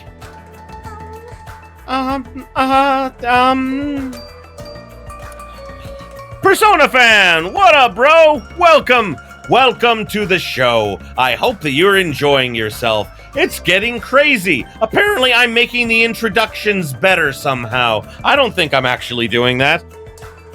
She is the definition of creepy cute. Yo, my god, you're right. We were talking about that earlier. She is the definition of creepy cute. That makes all the fucking sense. Oh my god. This is why you guys are here, to help me figure this shit out. You know. I'm sorry. See, this is kind of the reason I don't like her, is that they, the best way to put it is that I loved the idea in Chapter 3 where basically the abuse became too much for her, that she snapped and, like, killed people. But instead, they take all that away and just are like, oh no, she was just infected by the despair disease, so she went super crazy because of that. And I'm like, no, you took away all of her character development. And that really pissed me off, personally. Why is she crying? What did I do? I just looked at her. Oh my god, I'm hideous. Hajime. Bullying a girl? Not cool, Hajime. Fuck off, bro! I didn't do anything! I looked in her direction! So your name is Hajime? If it's okay with you, may I please remember your name? You don't have to ask my permission to remember my name. That's really creepy. Of course, I don't mind you remembering it, but, My name is Mikan Sumiki. From the bottom of my heart, I hope we can get along. that was adorable. So, Andy? Andy, this is gonna sound bad, but just, hear me out on this one. The nickname my friend came up with her was, he didn't have a nickname, he just called her Whore.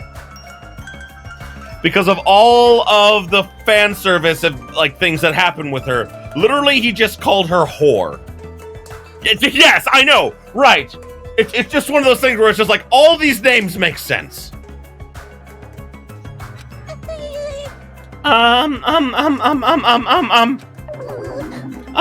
My mind is drawing a blank from nervousness. And I went through all the trouble of preparing 50,000 different topics to discuss after introductions. That seems excessive. I love Hajime. I love Hajime because, like literally, I was thinking that, and then he just says it for me. That's excessive. Oh, it's okay if you take your time and remember slowly. We'll wait as long as it takes.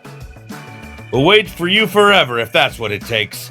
And this begins the ship that people say exists, but I don't see a ship between the two of them, like, at all. Isn't he just putting more pressure on her? Well, I guess I'll just ask you, since I won't get anywhere asking her, so... What's her deal? Mikan's the ultimate nurse. If you ever get injured, you'll need her help, so it's best if you get along with her now.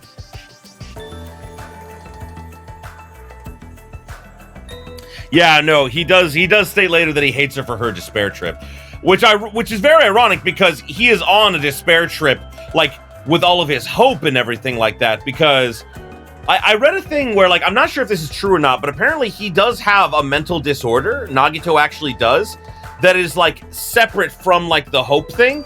And so basically, because of that mental disorder, the erasure didn't really work on him as well as it did other people. So he was basically in despair for most of the game. He was just hiding it better than other people. So, or at least until the end of Chapter 1. If you get wounded and don't treat it, there's a good possibility you'll get an infection and die. Thanks for that. Okay, don't say something so morbid so naturally. I'm sorry for laughing so suddenly. You should be. That creeped me the fuck out. It's just, I can't help it. I'm just so happy. I can't remember the last time I made any friends. We are not friends. We are not friends right now. That is not how friends work. Not that you actually want to be friends with me. Okay, yeah, you called it. I'm so sorry. I said something so presumptuous. Now you're making me to be the bad guy, and I don't like that. I'll do anything you say. Just please don't hate me. Bullying a girl, not cool, Hajime. Seriously, why does this keep happening? I'm sorry. I'm sorry. I'm so sorry. I got a hope fragment for making a girl cry. I am, in fact, a son of a bitch. Peeking. I love you, Ibuki! Ibuki's nickname, Andy, was Ass Magnet. And if you don't think that's appropriate, then you and I will have words. I wish Nagito stayed like that for a bit longer. I like Chapter 1 Nagito. Yeah, but like the twist at the end of chapter 1 is fucking cool, though. Hello! Oh, hi! Who are you? I'm Hajime Hinata. I actually do like this ship between like Ibuki and Hajime. I actually do like that because I just think it's adorable. Like, do I think it's canon? No, but I think it's absolutely adorable. Hello! Your tension is super low. Are you feeling all right? Oh! Oh, that's right. Introductions are a go-go. Ibuki Mio Da! Put it together and what do you get? Ibuki Miota! She's literally named after all the K-On! Characters. That's why it's funny. This character is the definition of exaggerated anime tropes. Yes. Yeah, I know that was the problem, is that I did grow to hate Nagito as time went on, as well as you, Drake. But at the same time, you know, like, he's an interesting character. I still fucking hate him, but he's an interesting character. Same thing with Kokichi from Danganronpa V3. I fucking hate him. He's a great character, one of the best written characters in the entire fucking series. I fucking hate him. The ultimate musician, ass magnet. Yes! All right, introductions are finished. More importantly, check out this bombastic supermarket. I see. They got hamburger, ramen noodles, chili beans, bratwurst, pasta, ooh, and melons. No problemo! Americans, Chinese, Mexicans, Germans, and Italians. They sell people here. That's very creepy. That's very creepy. And even people from Yubari would shop here. Oh! I don't know where Yubari is. Yahoo! Man, I'm getting hella stoked. I'm 31 flavors of stoked for all this deliciousness.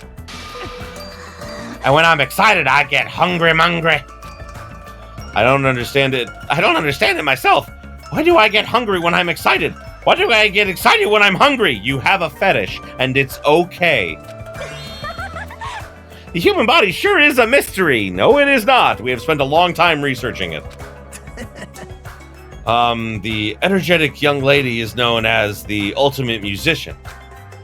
She used to play guitar in an all-girl band that was super popular with other high school girls.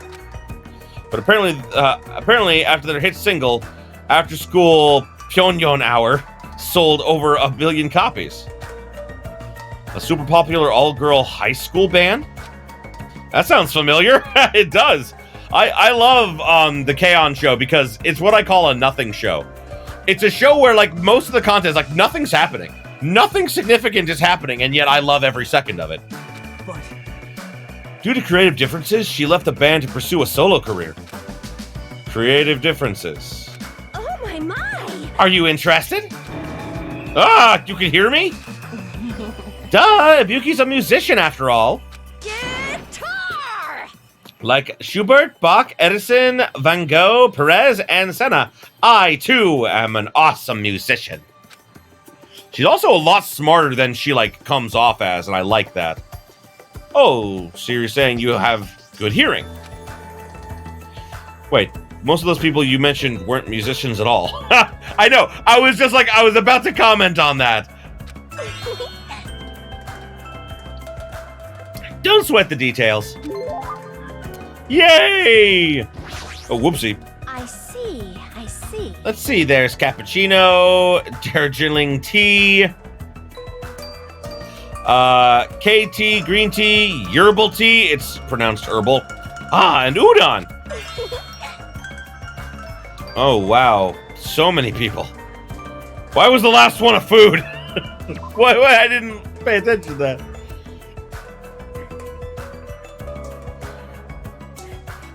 Oh, the teas. Why was the last one a food? Pointing! She makes me so happy! She makes me so happy! What do you mean? Udon is a drink. Udon is not a drink. That is not how drinks work. That is definitely not true. I love Hajime so much because he, like, says the things that I am thinking in my head. To the hotel!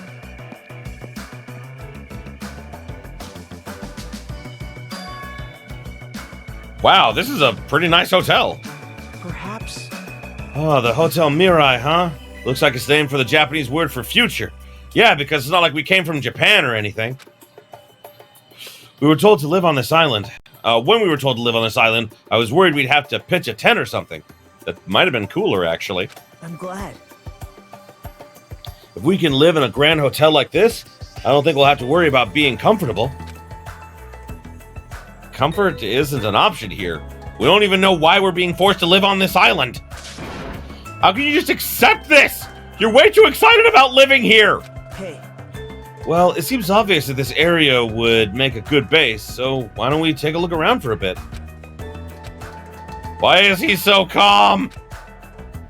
It's like he doesn't think the situation is a big deal.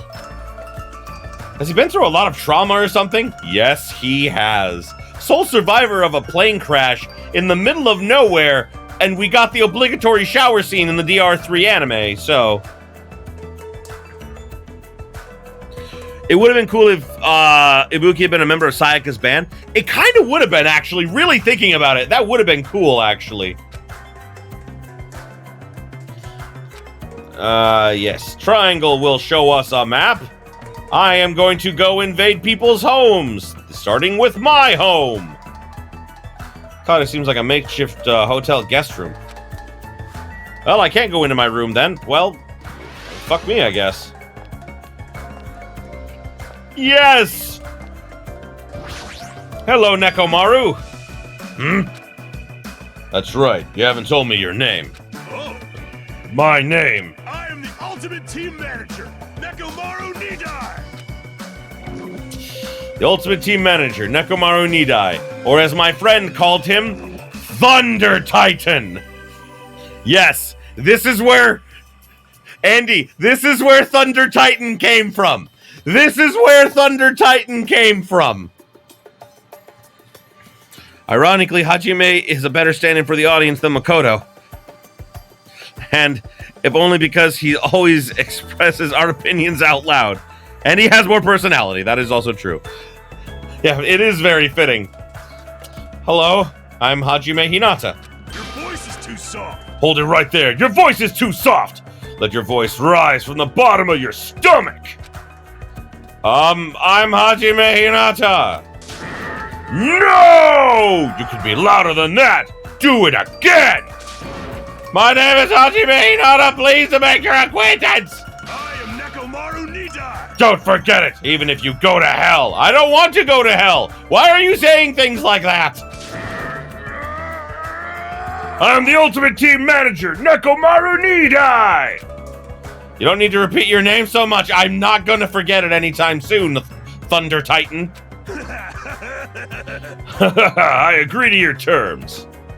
Sure is boisterous, but it's not his voice. His whole body seems loud. Yep. Nekomaru Nidai is known as the ultimate team manager. Thanks, I didn't get that from the 5 times he said it.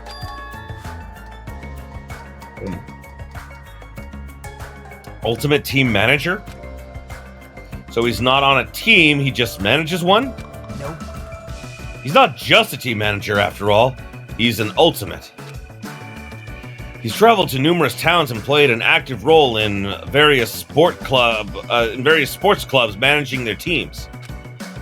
For instance, he led some high school rugby team full of delinquents to victory in the national playoffs.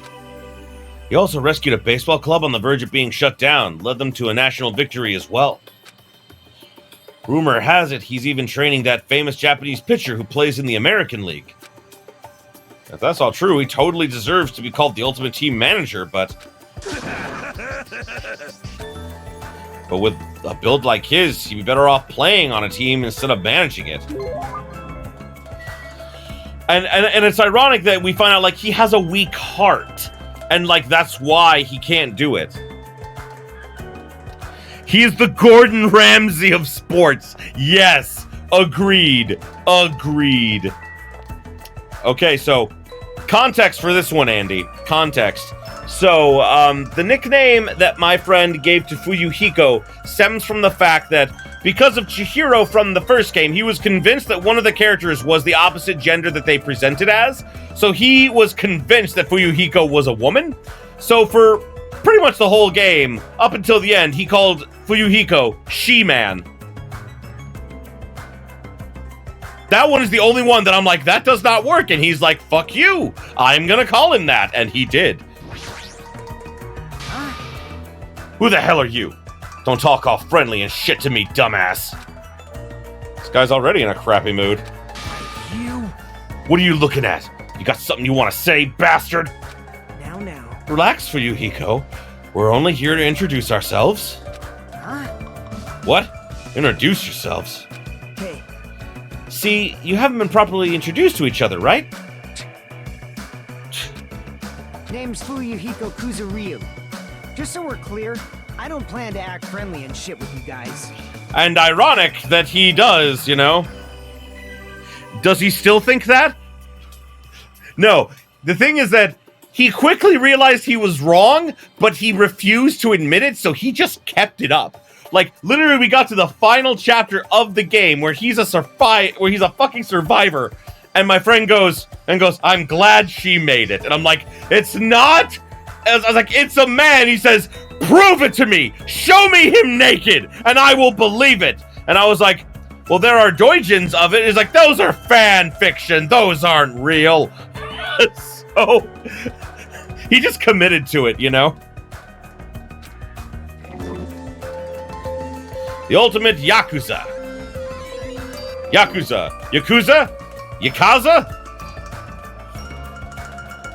Even though he's got a baby face, he's incredibly rude and rather terrifying. Fuyuhiko is a high school student and heir to the Kuzuryu clan. The Kuzuryu clan? Don't tell me he's actual Yakuza. Yep. I'm sure you've at least heard of them before, right? The Kuzuryu clan is the largest criminal syndicate in the nation, with a membership surpassing 30,000. How admirable. Which means he's the ultimate Yakuza.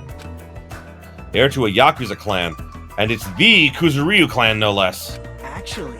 By the way, mentioning his babyface around him is expressly forbidden, so you better be careful. You'll run out of fingers before he's done with you. Okay, that was close. I nearly lost all of my fingers. Nagito, you're like my savior or something. Huh, you're just exaggerating. Guess not. Hey, bastard. God. Hey, bastards. If you're all done here, how about you dumbasses make like a tree and fuck off? I love that. Make like a tree and fuck off. Yay, hope. Oh. Hey, aren't you the guy who was squatting on the beach earlier and burying his head in his arms? Yes? Is there a problem with that? I don't know if I should laugh or be annoyed at his stubbornness. Both. The answer is both. Yeah? You are a boy, right? Hey, you gotta keep it together, you know? At times like this, it's the boy's job to keep the girls safe. See, like, the funny thing is, like, I never expected, like, at first I kind of didn't like Mahiru because she was, like, enforcing gender roles. And I was kind of like, that's kind of stupid and everything. And then, like, you know, like, one thing I will say in V3 is that, like, I do like the way that her character was presented in not V3, in the DR3 anime, because, like, basically they all but confirmed that she was a lesbian, and I'm just like, okay, no, this makes more sense with her character now, but it felt like, I don't know, just like really awkward at first. I still love Mahiro though. She's one of my favorites, and the nickname that my friend gave to her, Andy, was Ginger Snaps. It works. It works. You're right? Yeah. Did you want me to introduce myself? I haven't done it yet, right? Let's see. I'm Mahiru Koizumi. I'll be counting on you from now on. The ultimate photographer. She is adorable, like, you know, at times. You're right, there is a character about gender roles in all three games. I'm struggling to think about who it is in DR3 though. In V3 though. In V3. Mahiru is known as the ultimate photographer. She has a promising future as a photojournalist. I'm not an expert on photography, but I hear she's a young photographer who has won numerous awards. On that note, she's known for her skill at taking pictures of people. The ultimate photographer, huh? Well, there's a camera hanging from her neck. I kind of assumed that already. Aww. Honestly, I'm a little relieved. You guys seem decent enough.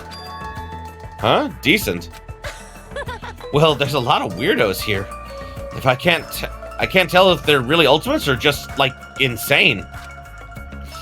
I'm eager to get along with everyone so we can get off this island, but I'm worried things won't go so well. Get off this island? What do you mean? Huh? Huh? You don't know? That's what the stuffed animal Usami was saying. So it's canon that she was in a relationship with her friend. Oh, it is canon. Okay, I thought so. Because I thought that she was definitely like in a relationship with her friend that gets murdered and everything, and that, her she doesn't get murdered. Sorry, her friend murders Fuyuhiko's little sister, and then of course, Tenko, that makes sense. Tenko was the feminazi of DRV3.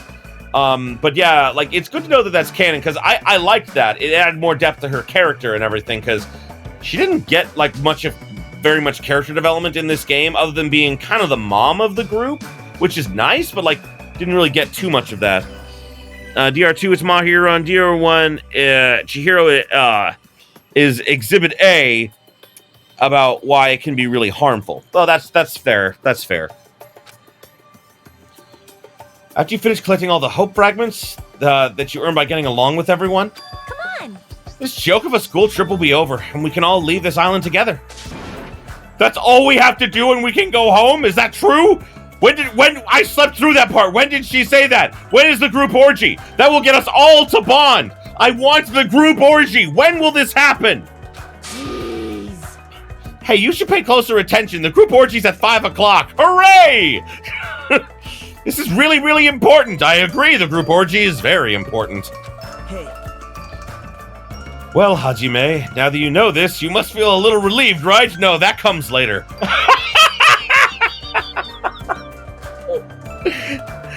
I'm so sorry! I'm so sorry! I didn't even mean to!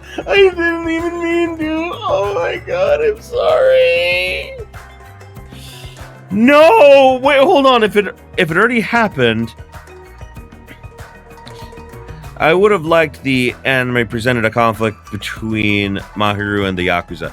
You're right. It would have been nicer to show a little conflict between, like, there was conflict between her and Fuyuhiko's sister, but yeah, Fuyuhiko never really interacted with Mahiru, and there was actually a really good fanfiction. I can't find it anymore. I tried to find it recently because I was going to play this. It reminded me of it. There was a really great fanfiction where after like basically the end of Danganronpa 3, when like all the kids are sailing off on the boat and everything to basically go be happy, they do talk about it, Fuyuhiko and Mahiru. And the big thing is that at first, basically, Fuyuhiko is being himself. He is basically, he asks her if she will take pictures of him and Peko. And she kind of like half-heartedly like says like, yeah, sure, fine, whatever. And he's like, hey, why are you being such a bitch? And she's like, well, maybe it's because, your family fucking murdered my friend. And he's like, yeah, well, your friend murdered my sister. And like, they go at it about it, and they really just talk about it and everything, like laying it all out on the table. And eventually it's not really a reconciliation, but they both agree that, what happened was bad, and Fuyuhiko says that he wants to move past it and still like be friends with Mahiru and everything, and that, while he'll never forgive her friend for what she did, because she killed his sister and everything, he's also not going to and because of that, he's not going to apologize that his family, had her friend killed. he does say that he understands what it's like to lose someone that, you know, he cares, you know, he understands what it's like to lose someone you care very deeply for. And, like, they don't really, like, reconcile, I would say, but they come to an understanding that, you know, like, it's a thing they're going to have to work on and everything, and it's not going to happen overnight, but eventually they hope to become, like, real friends. And it was a really cool, like, fan fiction, and I cannot find it anymore. I don't know what it's called. I don't know what it is. I tried looking for it the other day. I know it was on fanfiction.net, but I can't find it anymore. And I would love to reread it because it was so beautiful. Anyway, enough of like, my ramblings. Also, I'm not apologizing anymore for the group orgy thing, which apparently I slept through. Hajime slept through the group orgy. God damn it, Hajime. Why? You have failed me for the last time. As long as we live here peacefully, we'll be able to leave this island soon enough. So there's no reason for you to act so panicky. Even so, what's the reason? Why do we all have to do something like this?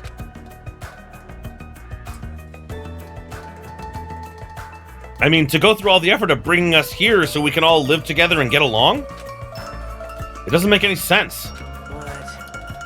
I may not know why we're here, but if it's all we have to do, to go home, then it's all there is to it. That's fair. That's fair. I'm glad. Overall, I'm glad. I mean, I'm not really a big fan of it's not really that big of a deal. Not a big deal? Really? We're told we're on a school trip without any warning, then we're taken to a place like this. And then we're told to forget about Host Peak Academy. You know, my one reason for living. Is he sure this isn't a big deal? My one reason for living isn't here. Hey! Oh, what? What? What do you want? Huh? You... Don't, me. What about your introduction? I've been waiting like forever, you know. Oh, I'm terribly sorry. He's right. She's right. I was a super rude bitch. I'm Hajime Hinata. It's nice to meet you. I see. Hajime Hinata, huh? Too bad. Sorry to disappoint you, but I've already made a mental note to remember you as unreliable Hajime. You better do your best. It's gonna be tough for you to change your mind. You better man up and try even harder to do your best. I see you're already whipped, Hajime. Got it? I'm talking to both of you. You better man up and do better. Got it? Oh, by the way, I almost completely forgot. So the nickname for Hajime was Captain Do Not Want because of like the cross through Hajime's eyes. But as the game went on, I completely forgot to mention he started calling Hajime Hajime. He just, out of nowhere, my friend's like, damn it, Hajime! And every time that Hajime would say or do something that he didn't like, it was always, damn it, Hajime! I'm glad. Yeah, even the inside of this place looks grand too. If this is really a normal school trip, I'd be smiling by now. But why are we the only ones at this hotel? Now. It's an uninhabited island. It can't be helped. For an uninhabited island, this hotel looks pretty well kept. It seems electricity won't be an issue. What in the world is going on this island? State your business. Hello! Oh my god! Andy,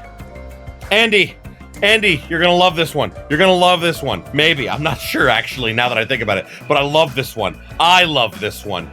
So, Pecco's nickname was Pogo Swimsuit. And the reason is, when you say that, you cannot help but imagine her in a swimsuit on a pogo stick. Pogo Swimsuit! That's just it. There's nothing more to it than that. And literally, he was just like, oh, look, it's Pogo Swimsuit. And I was like, God damn it. Well, I just wanted to introduce myself. Is that all right with you? An introduction? Understood. I don't mind. I'm Hajime Hinata. Nice to meet you. My name is Pecco It is nice to meet you too. It is. Her voice actress is Janice Kawaii, and who actually is, of Asian descent. And she, if any of you remember from the olden days of like Hi Hi Puffy Ami Yumi, that cartoon that was based on those two Japanese idols and everything that aired in America, she was the voice of Yumi, like the pink-haired one. She was adorable, and I hadn't heard her in anything until this game, and I was like, oh damn. And then I started hearing her a lot more, so I guess she got back into it and everything, and I really like her voice. The only other thing that she's really been known for is that she plays Ayane in the Dead or Alive series in the English version. Yeah, I remember that show too. I thought it was funny. Most people didn't like it for some reason, in my friend group anyway, Oh,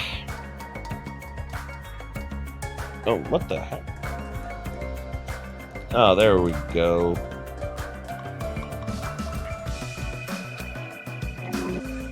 The Ultimate Swordswoman, Pogo Swimsuit. You can't deny it. You're imagining it right now, aren't you? You can't deny it. This dignified-looking woman is known as the Ultimate Swordswoman. It's hard to believe someone with a cute name like Peko Pekoyama could also be so skilled with a blade. I don't think someone's name determines how skilled they are at anything, bro.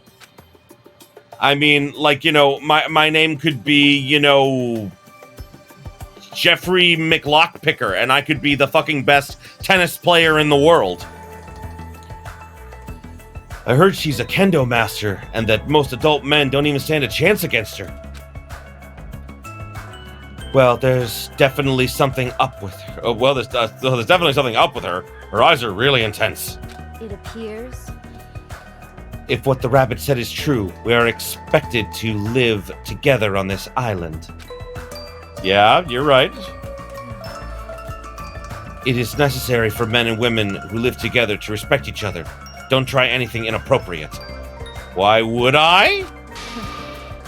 I would prefer not to kill anyone. I would also prefer that. Kill? Isn't that sword on your back made of bamboo? Yes. Though it may seem impossible to kill someone with this, a misaimed blow could be fatal. Yeah, I mean, it's impossible to kill anyone with a wooden stick if you just hit them in the head hard enough. Bullshit.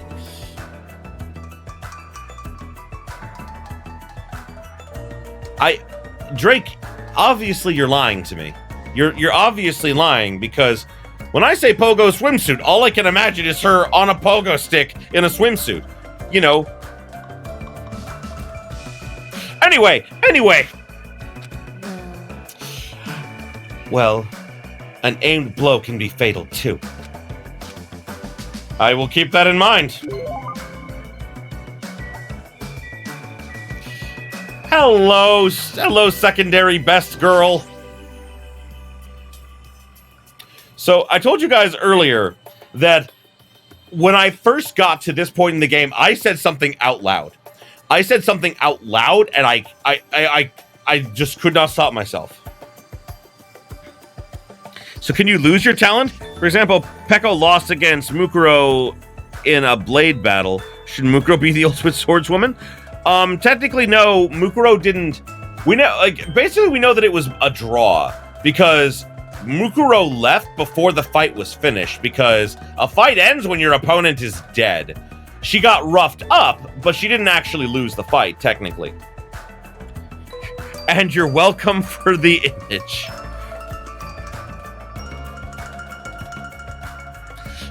I'm imagining Swimsuit Chan on a pogo stick Chan. I didn't know I needed that image, but thank you, I guess. But literally, when I got to this point in the game, I said out loud, looking at Chiaki, "Oh, she is stacked!" And that is the thought I always have when I get to this moment is, yes, very, very nice. She's a gamer and she's got nice boobs. Yes, I am definitely a straight male. There's some girl playing an arcade game and she looks completely absorbed by it. Hajime, you haven't properly introduced yourself to her either, right? Yeah, but she's playing a video game right now. Yeah, you're right. She seems really focused on her game, but I guess I should try to talk to her. Excuse me? I'd like to introduce myself. Can you pause said game? Hey! Hey, Chucky! Sorry. I must have been a little too focused on my game. A little? Are you sure about that? Let's see. Oh, right. Introductions. Got it. I'm Chiaki Nanami, the ultimate gamer. Video games are my hobby, and I'm a fan of all genres. Indeed you are. In an alternate universe, fuck you, you ruined my high score. So my brain mixed that sentence up when I first looked at it, and I literally thought you said, fuck me until you get the high score. And I was like, I'm not opposed to that with Chalky at all, but you know, again, blame Cosmic for fucking everything. This is his fault I'm so, like, you know, like this right now. He makes all of the sex jokes. It's all his fault. Nice to meet you. Nice to meet you too, best girl. Ultimate Gamer. She was called Hoodie by my friend, just because of her hoodie. Because, and when he did that, I was like, you're not gonna call her Gamer? And he's like, no, that's derogatory. She is not defined by what video game she's played. She's defined by her hoodie? Yes, because only gamers wear hoodies. And I was like, God damn it! I'm Hajime Hinata. Nice to meet you. Yep. Yeah, totally. And it's obvious that, like, now that we know that she's an AI program, it's obvious that this was her processing. Seems like this conversation is going really slow. Well, she is gaming right now. Well? It's more like I'm the kind of person who has to gather my thoughts before I start talking. Like, I can talk that well. Like, I can't talk that well unless I'm already prepared everything I want to say in my head. Especially when I meet new people. Well, if I get used to them, I can usually talk a little faster. She's still focused on her game, and she hasn't looked at me at all. She may be the ultimate gamer, but how could she play video games at a time like this? Sleepy. God, the level of drool coming out of her mouth. Oh my God, that's hot. That's hot. Yay! I went up to level 4. Hooray, I guess.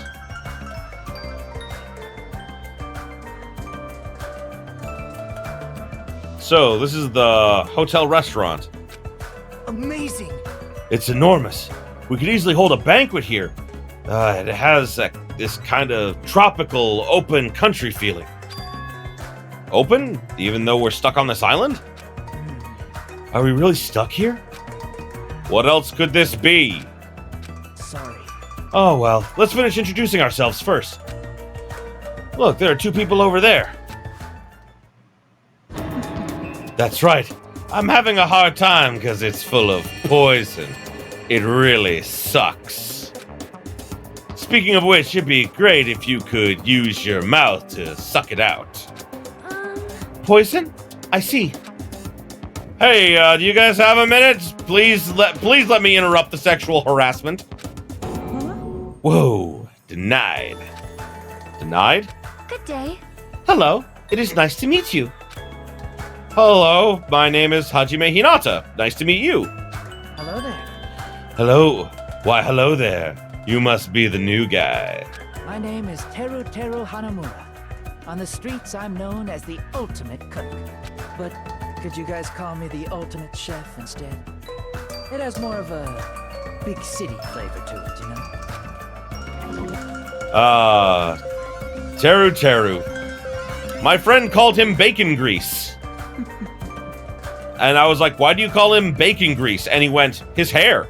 And I'm like, oh, bacon grease. I get it. I hope we all get along. I am sorry. Oh, that reminds me. I have not properly introduced myself either. I am terribly sorry for keeping you waiting. My name is Sonia Nevermind. Sonia what? Ultimate Princess, and her nickname was just Peach because Princess Peach. I am a foreign exchange student from the small European country of Novoslik. I may cause trouble here and there, but I hope we can get along well. Same here. I hope we get along too.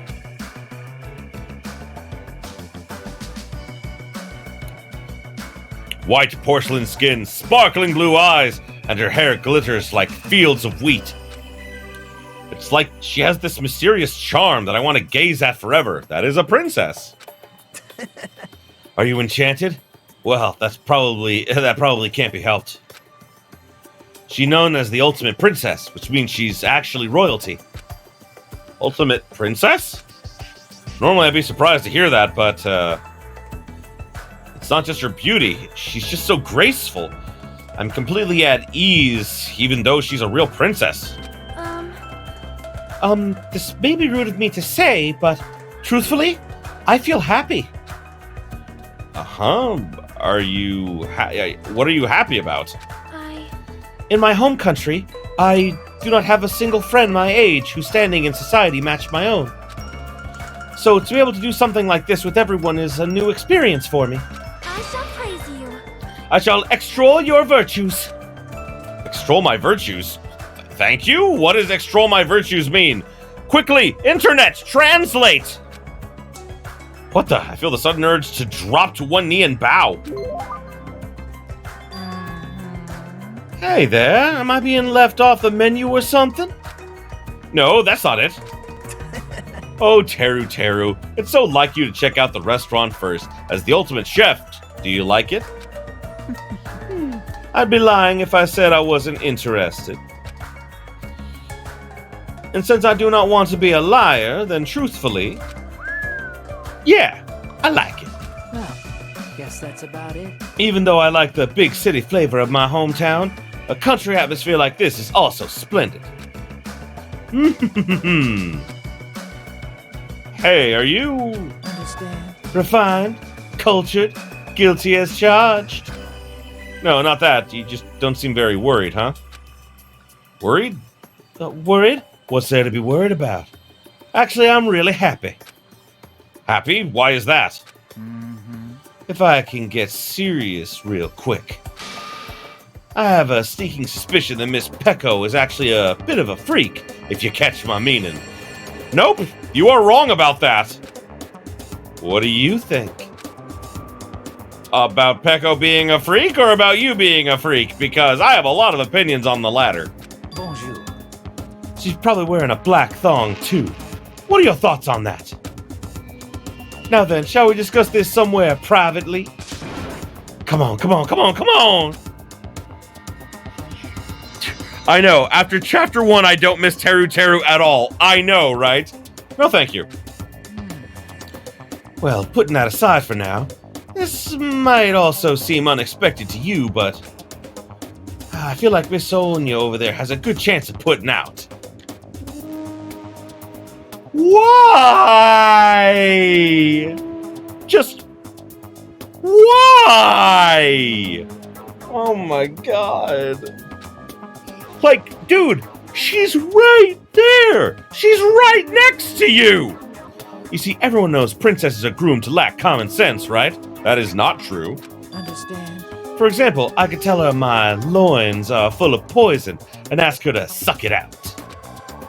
Is that why he was talking to her about poison earlier? Pardon me, what are you talking about? We'll discuss this later.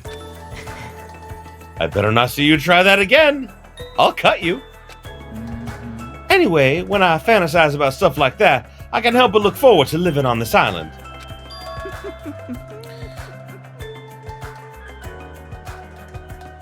That makes sense, actually, because I remember him from DR0, and yes, he was a very sexual jerk. I think that he promised to help Ryoko in exchange for looking up her skirt. Like, that's how fucked up it is. When it comes to cooking and love, passion is the most important ingredient. This guy seems dangerous, but for a completely different reason. Well, That's everyone here. And now, friends, it is time to go to the funny farm. Yeah. For me, the one who lacked common sense is the one who's talking shit about someone that is right in front of you. I know. That's exactly what I was thinking. It's like, yeah, I hear that princesses lack common sense. I am right here, dude. It's like, she is right there. Oh, oopsie.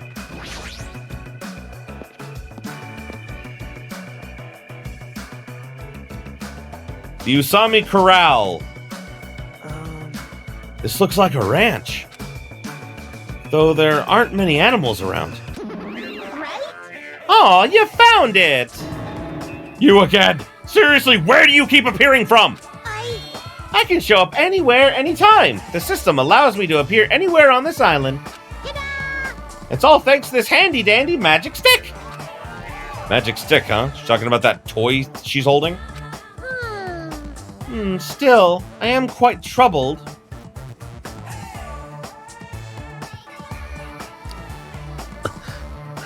Clucky returns! It's true. She deserves death.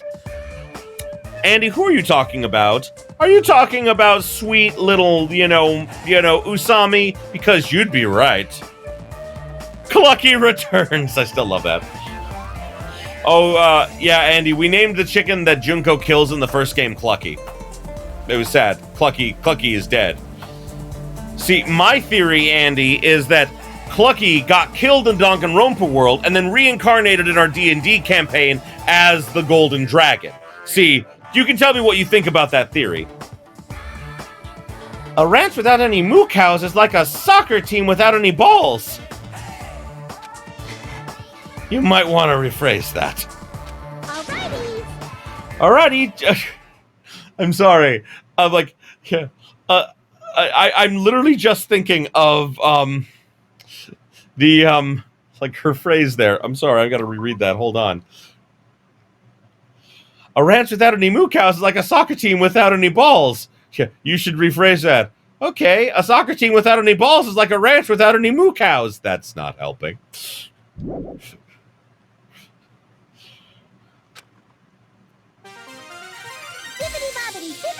No, Clucky, no! What are you doing to Clucky? He has suffered enough! Boo! Turn into a moo cow! No, do not do that!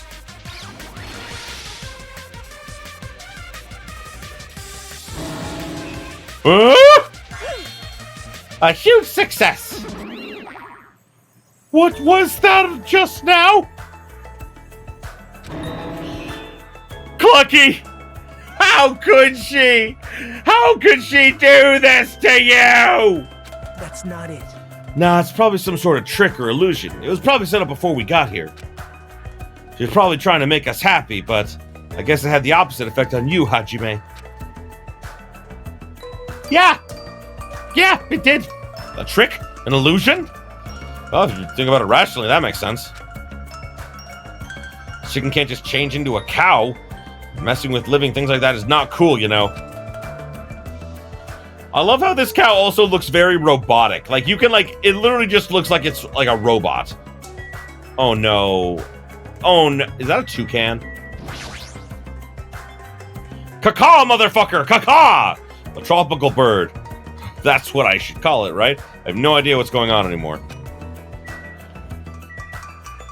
It is time to talk to Hyoko, who, Andy, my friend named her Shit Pickle because he just hated Hyoko with every fiber of his being.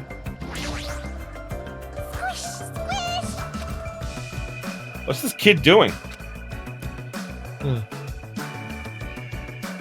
Oh, damn it. She's sitting down and she keeps pressing her finger onto the floor with all her strength. Oh, are you okay? I haven't introduced myself, right? My name is Hajime Hinata. I'm Hyoko Saionji. The ultimate traditional dancer, Shit Pickle. Squish, squish. She's unworked. Kill her. She is unworthy of this game. You know what the funny thing is, and like I genuinely love this. Her actress's name is Kira Buckland. I love Kira Buckland. Kira Buckland plays 2B in, you know, Nier Automata and fucking the Ultimate Maid in V3. I can't remember her name right now. Why is my brain doing this to me? But you guys know who I'm talking about. Like the maid lady who actually looked Kirumi, thank you. Yes, Kirumi.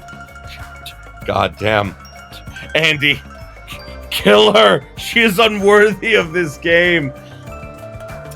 Don't worry.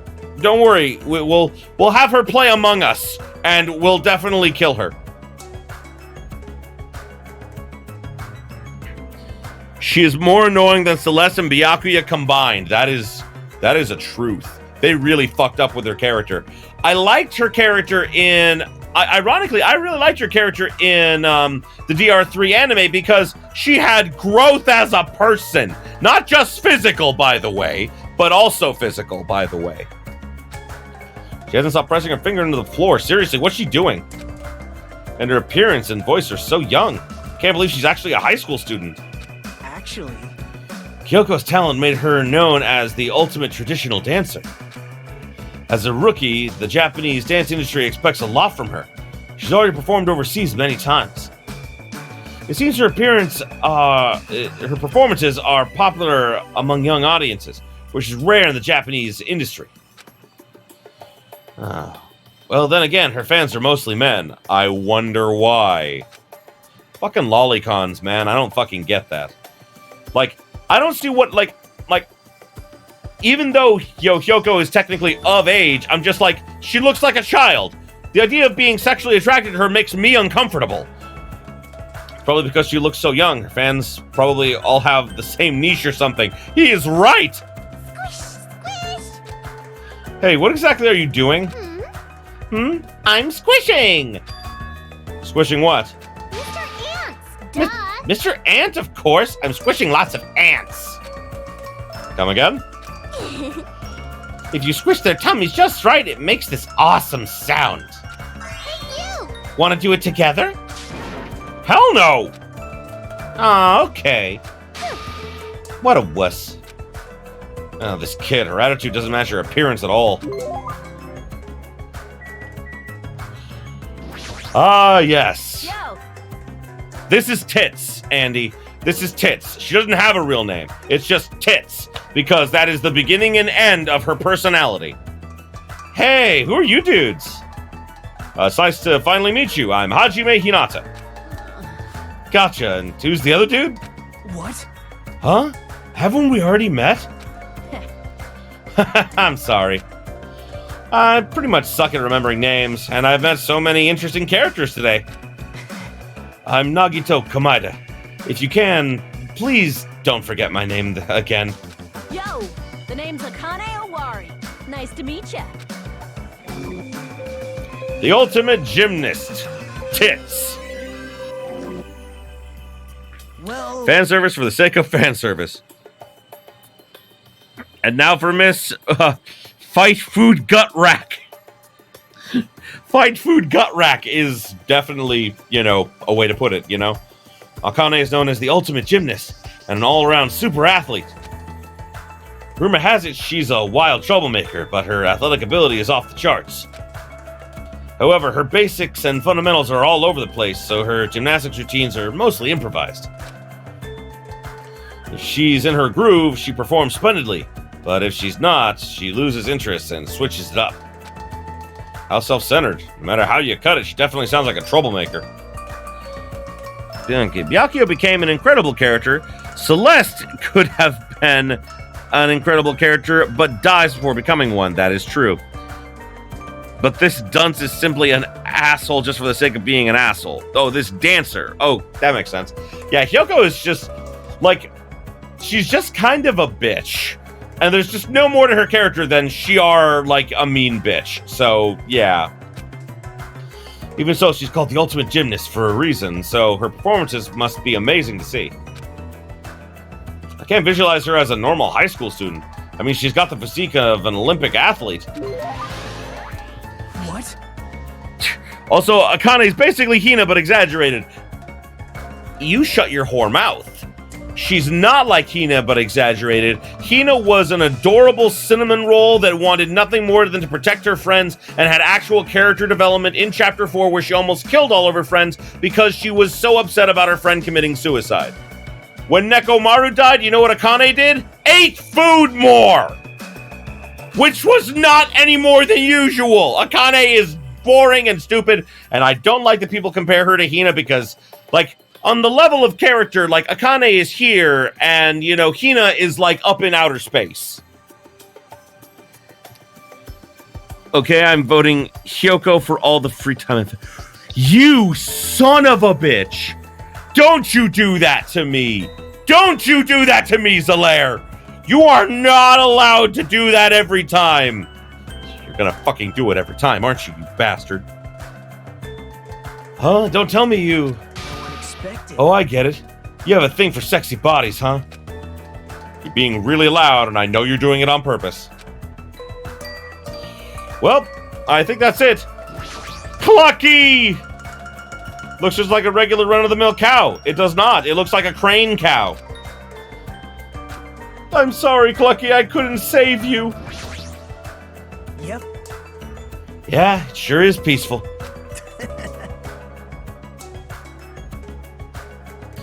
Yeah, she lacks what makes Hina great. Thank you. Thank you, Drake, for realizing that I am always right. That's just how that goes. If that cow was raised on a tropical island like this, it'd probably be really tasty, don't you think? Was it even raised here? Well, I think that's about it. I don't remember where we're supposed to go now. Right, the central island. Hajime, looks like we can go across this bridge. We can reach another island not far from here. Is it safe? Well, that's what we're gonna find out, right? If it's not safe when we get there, then what will you do? Panic? Maybe?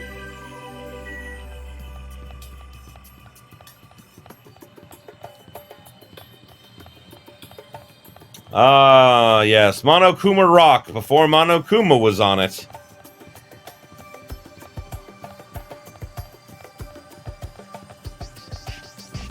The gate is closed! I see a bridge in the distance, but it looks like there's a gate blocking it.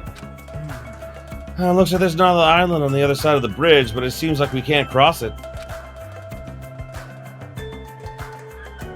With Akane, they simply take Hina but increase the sex appeal and remove what makes Hina a good character. You're right. I wasn't gonna deny you. Akane's an exaggerated Hina without any redeemable features. Oh, okay.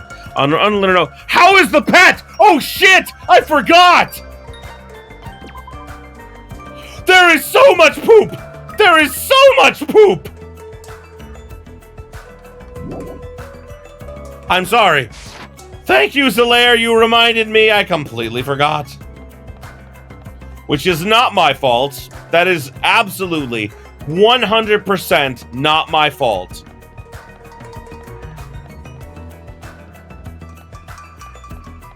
I know it's my fault. Shut up.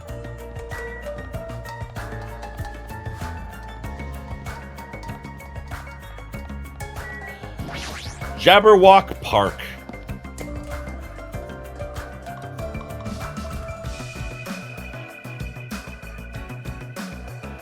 So this is a park. This is A park surrounded by the ocean. It feels so nice. Such a laid-back attitude. But if we weren't in a situation like this, I'd probably be enjoying some lazy sunbathing myself. I mean, I was before he like stuck his head over me. If being the key word. Haha! How are your instructions going? I don't need you to tell me these things. I know them. That was about my level. Haha! Something that doesn't make sense here. So all of these animals turn into like these like spirit animals, right? Like, you know, like the mono beasts and everything. What about the guy on the horse? Did he also become a mono beast? I don't remember. I feel like I don't remember if he did. amazing. Wow, what a grand statue. Yeah, it's grand, but it's also kind of creepy. What? You think so? I think it looks splendid. I mean, look at it. It probably symbolizes the whole island. It sure is grand, at least. Island symbol, huh?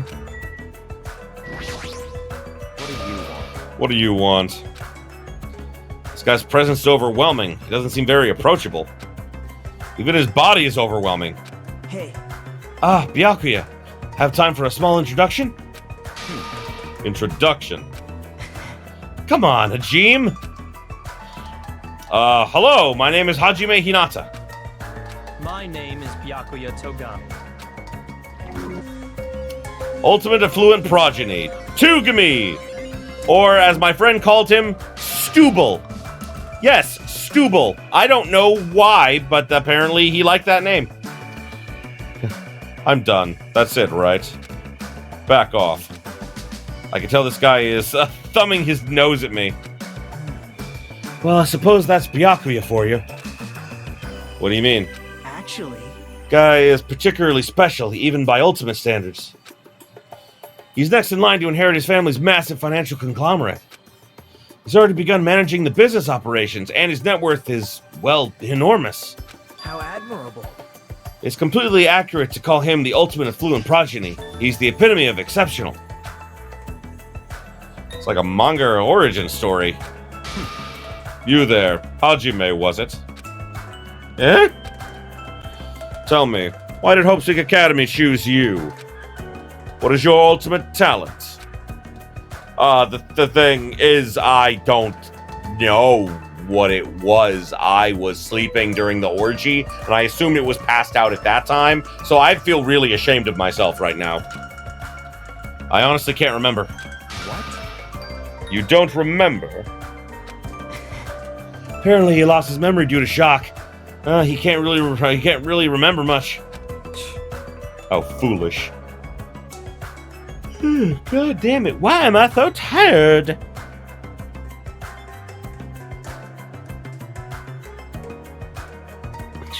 Am I gonna bring up the group orgy every chance I get? I wasn't gonna, but I am now. You tempted fate. You tempted fate. It was only gonna be a prologue thing. Now it's gonna be an every chapter thing. Every chapter, I'm gonna propose a group orgy to help us unite our bonds against the mastermind and not murder each other. This is your fault. Fate tempted. How foolish. Yes. I do believe we have finished talking. How much longer do you intend to stand there? Listen. Move along. That's the only thing you skinny types are good at, it seems. Let's just leave, Hajime. Group orgy versus Hyouka free time event. I really like fake Byakuya. Like the fake Byakuya is the only one that asks Hajime about his talent, because it's something the real Byakuya would ask. It is true, yes. Sure thing, bro. His build and that overwhelming aura of refinement just pushes people away. Is this what it means to be the ultimate affluent progeny?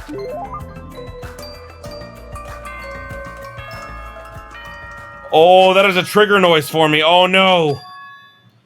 What the? Was that a school bell just now? Huh? Hajime, look over at that monitor.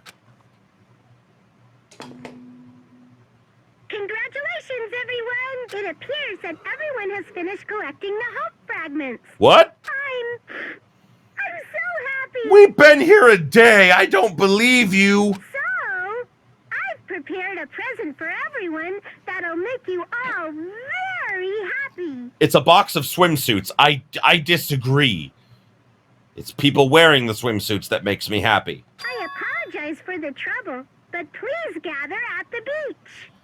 You are a beach. May shining hope be with you all. Please stop that. Please stop. She's so creepy. She said to meet at the beach. Is that gonna be okay? I'm starting to have a bad feeling about this. But...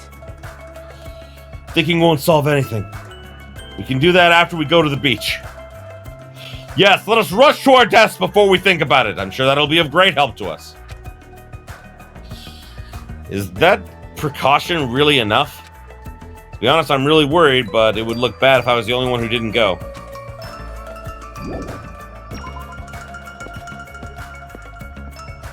Yeah.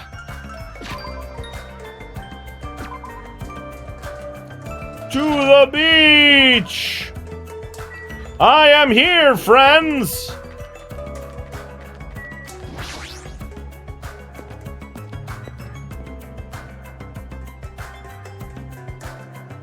We have found the beach. Such ignorance. You guys are the last to arrive. What are you dilly-dallying for? You must have gotten ahead of us somewhere. I'm not sure where, though.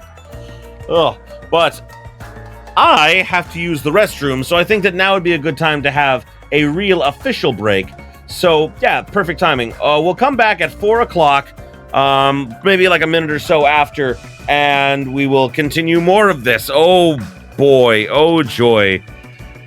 To me, they made her creepy on purpose because everyone that is playing the game knows that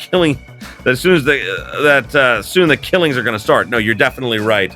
Definitely right, Senpai. Definitely. But yes, we'll be back in just a few minutes here, guys. So, why is my mouse not working? There we go. Okay, so we'll be back in just a bit. Okay, there we go. Okay, I am back, everyone. Hello.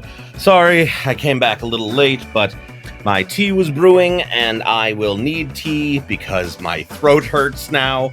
Kinda. Well, not really my throat. My vocal cords hurt from all the voices. I love doing the voices. I honestly do love doing the voices for this game, and you cannot convince me not to do them. So, like it or not, you're stuck with them. But Good boy shirt. Yes, I am wearing my good boy shirt.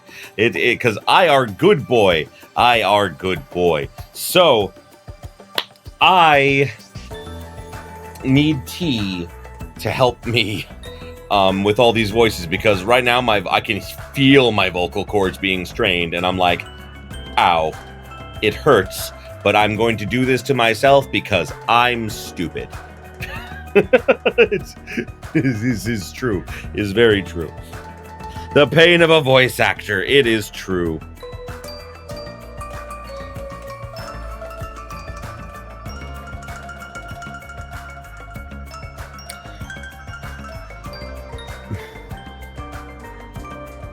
I don't know what the plus is, but I get the rest of what your joke is, Hilaire. Either way, yes, the pain of being an actor. Oh, my life is so difficult. I sit in my home and do nothing but talk into empty space. My life is so lonely. But that's why I have you all here. You help keep the loneliness at bay. Back, loneliness. Back, I say. If I wasn't doing a live stream of this, I would have future Brandon put in like a thing of me beating back loneliness. But I'm not going to remember to do that. Oh, we will need a drinking game for this one too. Fuck, what's it going to be? Like, the thing is that with Hero, that came out of just him being stupid. It has to form naturally. We can't just decide on it right now. We're going to have to find something. So keep your eyes open for something that could possibly be a funny drinking game. So, yes. For us, for those of you that weren't here or missed most of my my first stream of the original Danganronpa, every time Hero said something stupid, you had to take a drink. Didn't have to be alcohol if you didn't want it to be, but yes. So yes, everyone keep an eye out for something. Something that would persist until the end of the game. Because, like, we all knew the Hero was going to survive, therefore making it his thing being, like, you know, him doing something stupid. Yeah. Oh my god! Drink every time hope is mentioned. You madman! You absolute madman, Zalaire!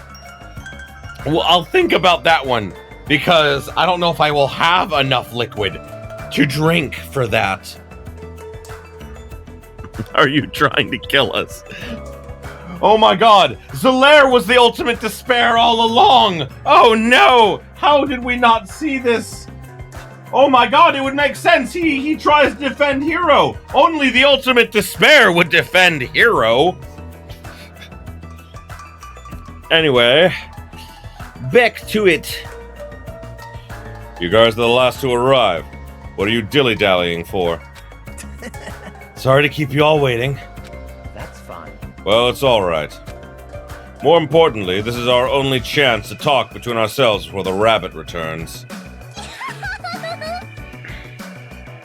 Yeah, Tugami runs faster than Nagito and Hajime. That is, like, dude, he's a fucking Marine. I love that guy. He's amazing. Let's talk. Let's not. Listen. I almost said drink every time we're annoyed by Hyoko, but I mean, like, that is literally a death sentence. Now then, let me hear your initial impressions of this island. Now that you mention it. I happen to notice numerous blocked off bridges on the central island. Oh! Oh, those are there so everyone doesn't get lost. I tried to cross one of them, but the rabbit showed up and told me. So I'm telling the truth.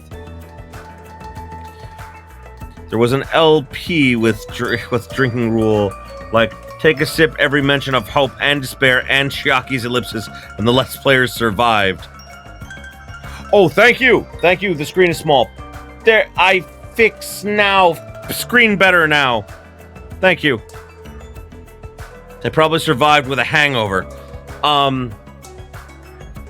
Regardless, the Hope one, I feel like that's been done. We need to have it be original for ours, guys. We need to have something that can persist for most of the game. And like I said, it's got to evolve naturally. So, like, keep an eye out for some stuff, and we'll try to find it. She is so pretty! I love her so much! What? So we don't get lost? Is this island really so big? But if you look at its depth, it's just a normal island, right? It's got a resort and everything. Well, it's not that I've ever been to a resort before, but... Hey! Also, there's a big ranch. And there's a large supermarket, too. It looks like it stocks everything from food to living amenities. The hotel was really nice, too. It'd be great if we can stay there. The restaurant inside the hotel was also very nice. It seemed to cater to a more plebeian taste. Hey. Can you guys listen to what I gotta say, too? I found something very important on this island. I can't stop. Girls. Very, very cute girls. Aha! All over the place. Not applicable to Chapter 1. That will end the drinking game early. That's true. I almost said drink every time Teru is creepy, but he dies in Chapter 1, so that's not gonna work. Gross! I'm getting goosebumps! All of you are fools. I can't believe nobody has mentioned the most serious truth. Huh? The most serious truth? Not possible. If no one here realized it, you're all bigger fools than I thought. Huh? What did you say, you fat bastard? Don't be talking all big and shit. Such ignorance. Small dogs shouldn't bark so loud. Most serious truth, eh? What does he mean? Well, let's see if anyone else knows. Gundam, do you know? I see. So that guy figured it out as well. Oh, no, not Siri. No, God dang it. You know too, Gundam? What is it? If you wish to know, you must pay my price. After all, the world is ruled by the law of equivalent exchange. Stay back. However, is someone like you capable of offering a tribute that would satisfy a tyrant such as myself? He probably doesn't know what it is. I see. Seems everyone has explored this island. Like how Byakuya is rude, but not as much of a jerk as the original one. Yeah, well, like, it's because, like, we know from DR3 that the Ultimate Imposter is a much nicer person than a lot of people. He seems to be a very kind-hearted person. He's just able to be other people as much as he wants because he doesn't have a real identity. So, but either way, like, his kindness comes out, and I like that. And just as Usami said, there seems to be no danger. Byakuya said he found something, though. I wonder what it is. What is it? I wonder what Byakuya found. Since he's acting so mysterious and stuff, he probably found something big. Haha, looking forward to it. What do you have to say, Tits? Hey! Hey, if you're gonna talk to me about something boring, I'm just gonna swim, okay? Don't just do your own thing, Usami's coming here. Then let's hurry up, chop chop. What a free spirit. In my headcanon, Gundam is a robot the Hamtaro's control. Well, that's creepy and also sad for Sonya then. You talk big. You sure talk big. Is being an affluent progeny that big of a deal? Yes. Sorry. I'm terribly sorry. I haven't discovered anything. I'm sorry. I'm such a useless fool. I'm sorry. He doesn't need to cry and apologize so much. Jesus. The most serious truth.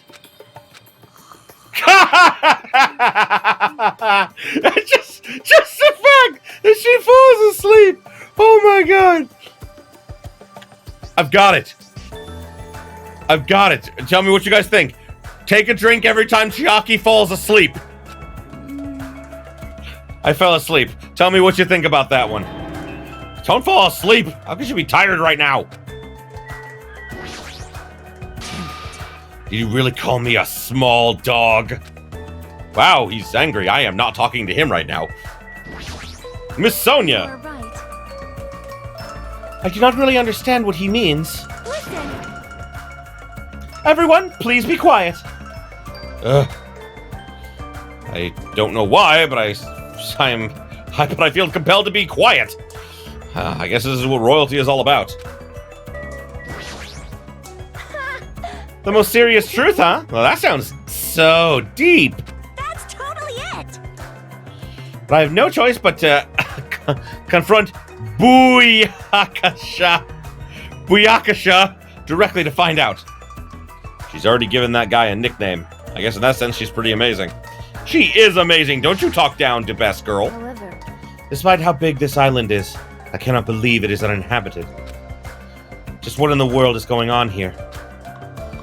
I do hope this supposed truth Byakuya has found will provide us a hint. Understand? The most important thing in the world is... nothing is more important than a cute girl. That is not true. Food is very important, because without food, cute girls die. That Byakuya, he sure is beating around the bush. Oh, whoopsie, I did you already. Mahiru! Every time Byakuya runs his mouth for you, Hiko looks ready to kill him. Why do boys always have to provoke each other like that? I'm not sure I can answer that. It is true, though. And now for Byakuya! Hey, what's the most serious truth? Did you find out something about this island? Have you all gone to the park that's across the bridge? The park with that weird bronze statue of all those creepy animals, right? Listen. When I saw it, I remembered a story that I'd heard before. And by the way, I did read that you guys acknowledge the idea of every time Chiaki falls asleep, we take a drink. So, hooray! My idea is best. All of my ideas are great. You guys know that. I never make bad ideas, except when I do, but you don't know when they are because they don't happen in front of you. Whoopsie, I forgot to do the thing. I forgot to read. When I saw it, I remembered a story I'd heard before. There's an island in the Pacific Ocean, a beautiful island paradise where summer never ends. It consists of a central island surrounded by 5 different islands.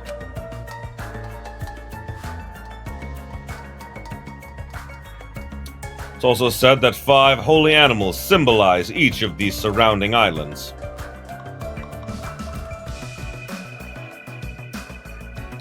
You're right. I don't make bad decisions, but whenever I do, it's Cosmic's fault. Obviously, it can't be my fault. Everything is hashtag Cosmic's fault. It's also said that the 5 holy animals... Oh yeah, I said that already. Listen. That island's name is Jabberwock Island. Could it be? Could this island be Jabberwock Island? Is that the name of this island? Very strange. Still, there is something on my mind. In fact, according to what I've heard, Jabberwock Island is already... Never mind. Hold on. Why are you talking to Sonia all of a sudden? Hold it right there. That's a rather incomplete story you've told us. Don't worry. No need to shout. I'll let you know once I obtain more information. I don't care about this. What this island's called. Nico Island or Papuya Island or whatever. Doesn't change the fact that we all gotta live here, right? Living together on this tropical island sure is exciting! I'm super excited. I'm super looking forward to it. Even this Byakuya is more proactive. I know, right? Right on. This ain't a bad school at all. Hey, you guys. I like it. I like this island too, but guys, I want to go to school, like the real school. It's like my only reason for living, and if I don't, I will murder all of you. Can't say the same about the rest of you cretins. Huh? Did I hear something? I'm still worried, but I don't feel as worried as I did earlier. Yeah, since there's no danger or inconvenience, I feel like this won't be a problem. Why? Why? Like, I get that probably the reason that they, like, are doing this is because that all of the Ultimates seem privileged in some way, shape, or form. Not many of them are shaped by tragedy. So a lot of them, you know, like, have this very privileged outlook on things where they don't see the situation as wholly abnormal when they really should. Hey, listen to what you guys are saying. We need to stay calm and think about this. We're all here to attend Hope's Peak Academy, right? But we're living on an island like this instead. No matter what, it's completely weird. Oh, Gundam, why? Don't turn against me, bro. I love you, man. Why don't you stop talking for a while? Go cool your head off or something.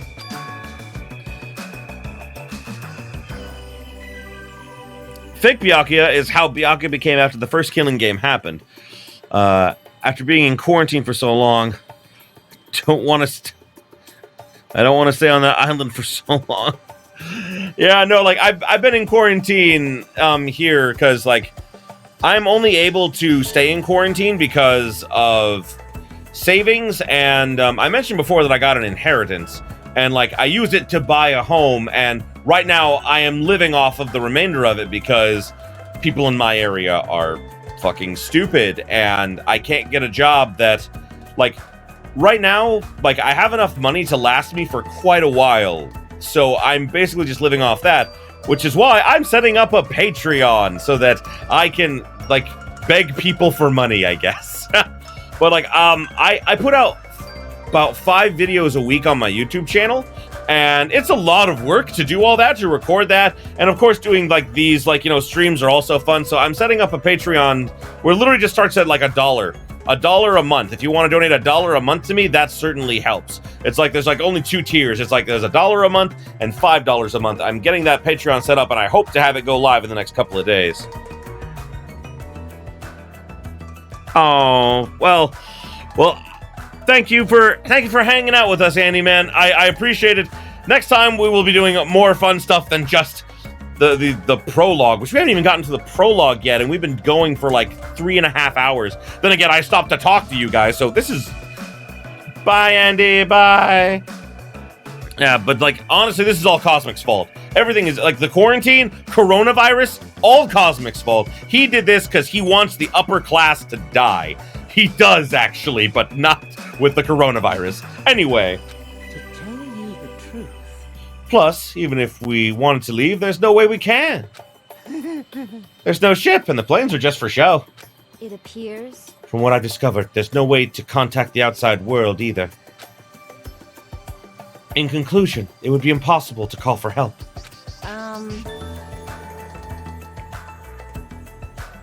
Then why don't we just swim home? It's impossible! There's no way we can swim that far! Show some spirit! That! What? Are you stupid? I'm telling you, that's impossible! Then what if we cut down some trees and made a raft? I won't let you. Nuh-uh, you can't do that. That's the biggest of no-nos. Got it? That's the biggest of no-nos. Remember that, kids. Remember that, kids. Usami said that the biggest of no-nos was cutting down trees. Remember that when someone's head gets caved in. Please recall the guidelines of the school trip. Littering is not allowed. Let us coexist with the island's bountiful nature in mutual prosperity. Got it? I want everyone to get along and live peacefully on this beautiful tropical island. What's with these rules? Who cares about that? That's enough. Stop. This rabbit seems to be rather finicky about these so-called rules. Based on that, what if your actions place anyone here in danger? What? Danger's a bit much. I wouldn't do something like that. Hajime, I understand how you feel, but you need to calm down a little, okay? For now. For now, as long as we don't do anything weird, it seems there's no danger. Yep.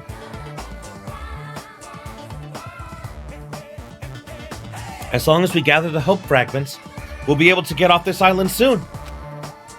Y'all just gonna believe that? There's no other choice but to believe for now, that is. Hey, hey! Anyway, Usami, what's this present you mentioned in your announcement earlier?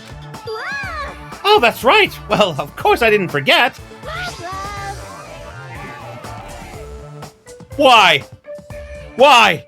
I don't want this. I don't want that at all. Don't be upset. I prepared one for all of you, so don't worry. I definitely don't want this. What is this?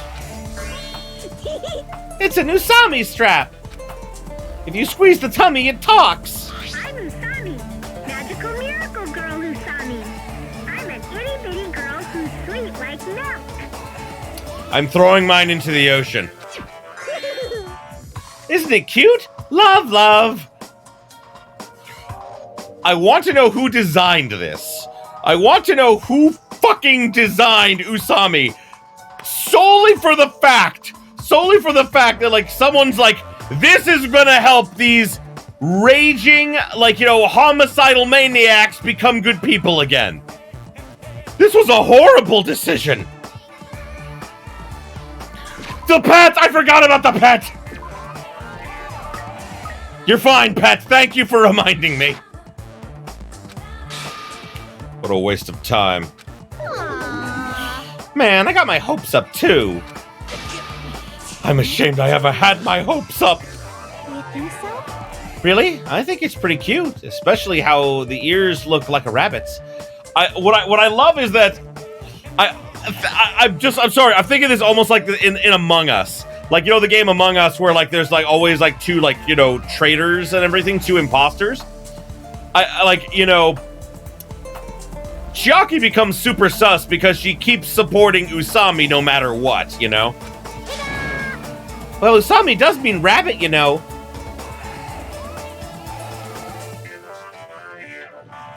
Yeah, and that's because they're both AIs. Regardless, a large number of Usami straps ended up on the beach anyway. As I figured, after everyone received their strap, they just tossed them on the beach. Hey, you can't taint nature with trash!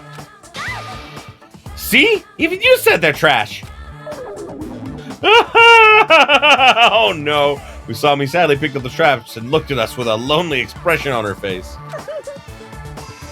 And I even prepared one more present too, but now I don't want to give it to you bad kids.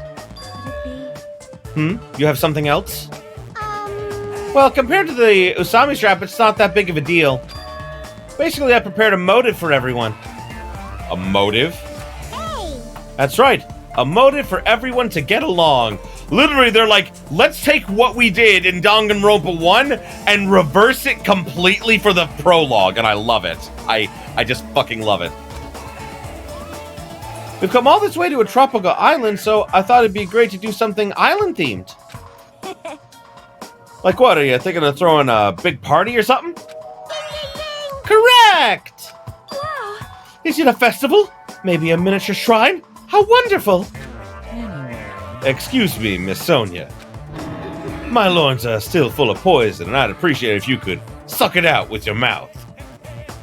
I feel so dirty for saying that. I'm so sorry. Wait!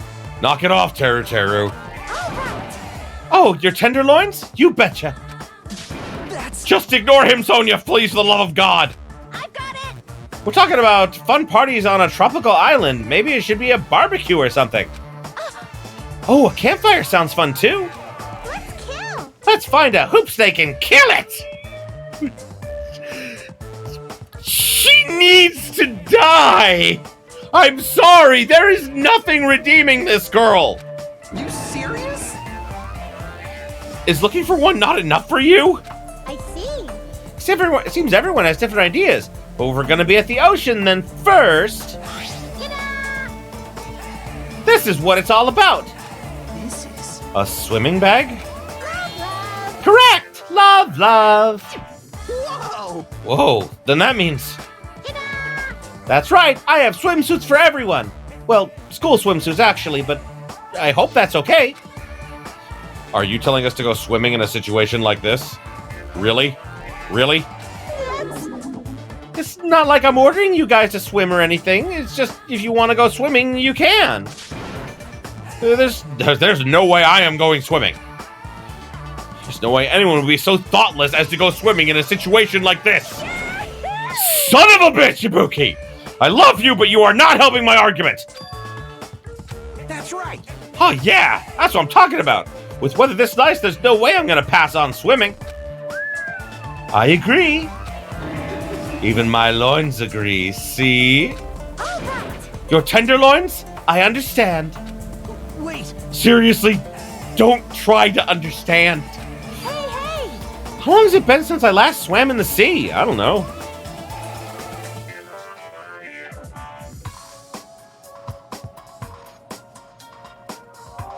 You're right, actually. It's Usagi. Usagi means rabbit. Usami means beauty, world, or to help someone. You actually are right on that, Drake. All right, let's go charge! Oh, change! Ha! Sorry. I can read, I promise.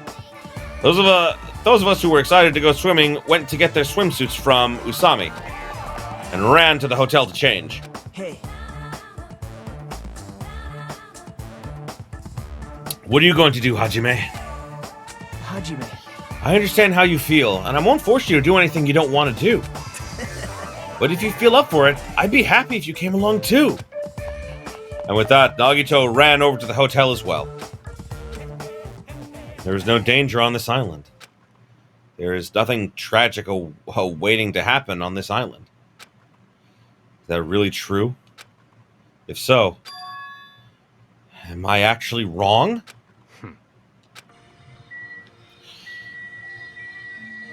Chiaki, are you not gonna go change into a swimsuit? I would love for you to go change into a swimsuit, just saying.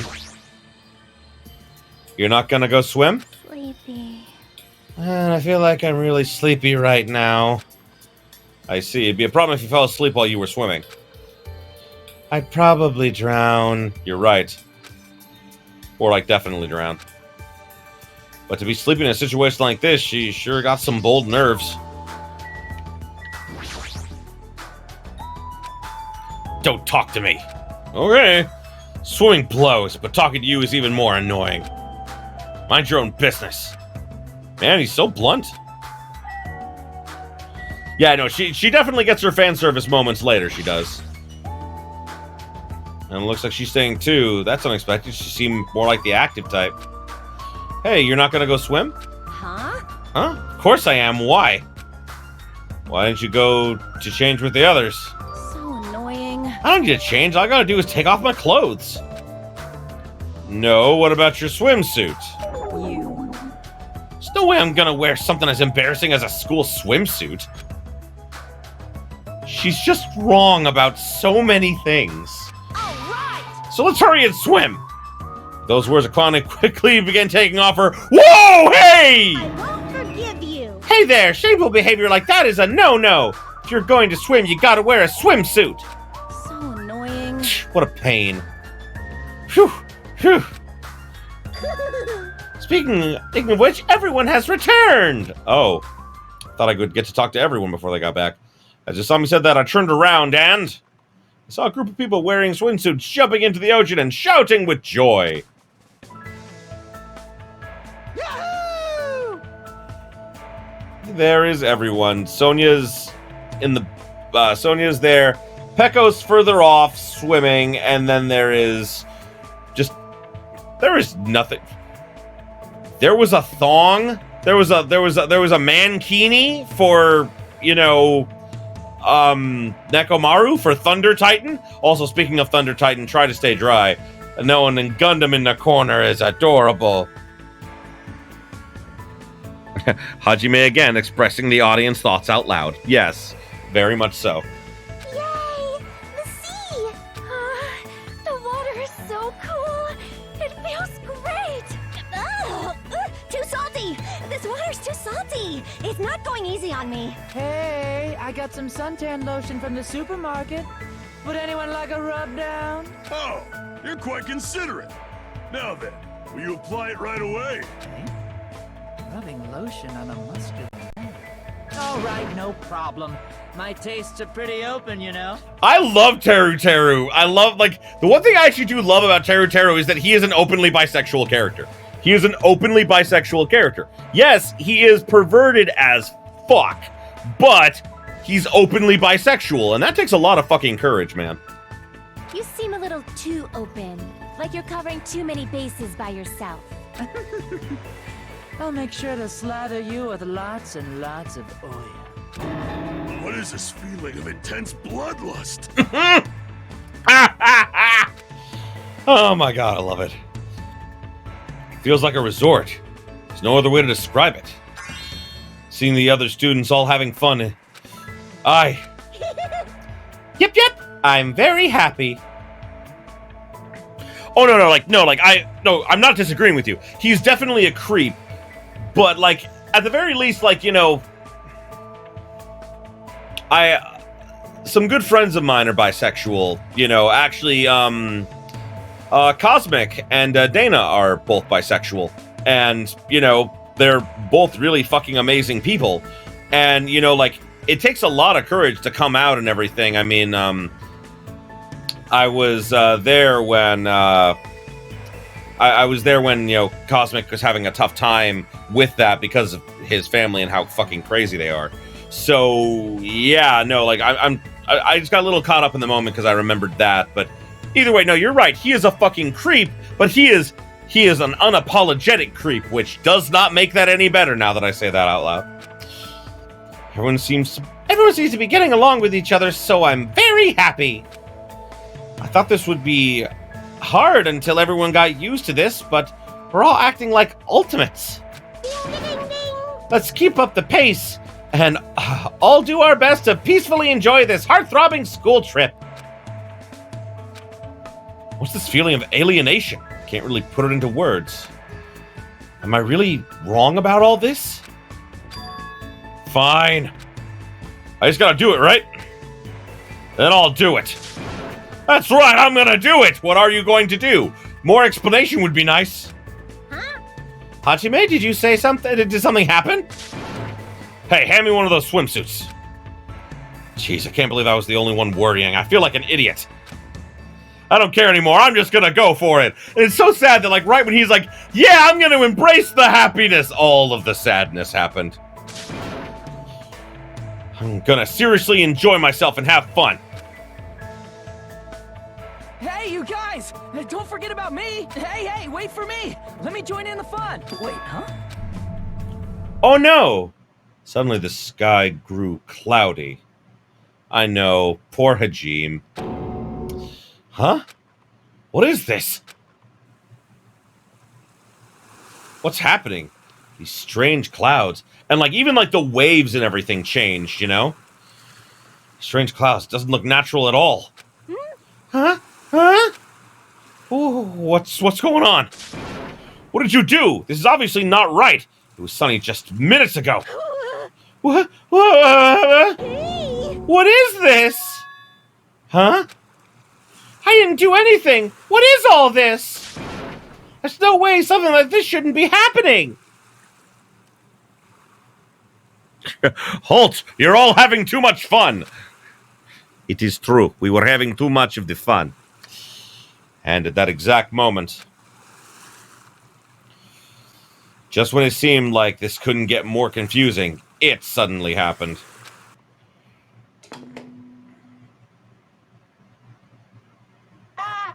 Mic check. There he is. Can you hear me? Can you hear me? Yes, sadly. That voice was so laid back and so gleeful that it sounded out of place. But it was different than Usami's. As if an endless storm of malice could be felt raging behind that laid-back voice. The moment I felt it, my body shuddered. Surprised? You were totally surprised, right? Now then, sorry to keep you all waiting for so long. Let's leave all this worthless entertainment behind. It's time for the main attraction. You guys better hustle over to Jabberwock Park. Okay. Could it be? This voice! If this is... Oh, this is very bad. I gotta go do something. I won't let you. It's all up to me. Hey, wait! Very strange. It seems that was an unusual occurrence. It's best if we go too. Jabberwock Park, was it? Let's hurry. Hey! Hey, wait! What about everyone who's swimming? Naturally. There's no time to wait for them to change. I have a bad feeling about this. I'll head over first. Shit, just what the hell is going on? I'll be really pissed if it's something fucking stupid. It is something fucking stupid, so get ready to be pissed. What is this? What the hell is going on? Okay, Jabberwock Park, right? Kyoko, you not gonna come with us? Aww. Boo, there are too many Mr. Krabs. Bye. Fine, I'll just step on them later. You crabs better run while you still can. Friends, I'm gonna leave now. Bye, friends. Oh, it just takes us directly there. Holy shit, I can teleport. We arrive at Jabberwock Park. As we arrive at Jabberwock Park, Usami's shouting voice can be heard ringing throughout the park. I won't let you. Where are you? Where are you hiding? And Tugami outruns everyone to the park. It's true. Don't step on the SpongeBob. Yeah. Hiding? Hiding? Who are you talking to?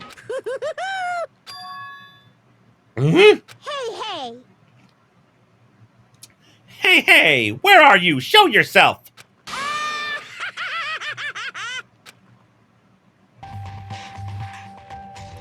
I'm sad this is the only time in the game we get this music and this introduction.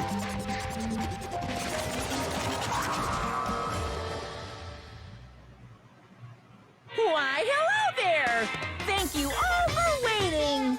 Long time no see, guys! I am Monokuma! I'm the headmaster of this academy!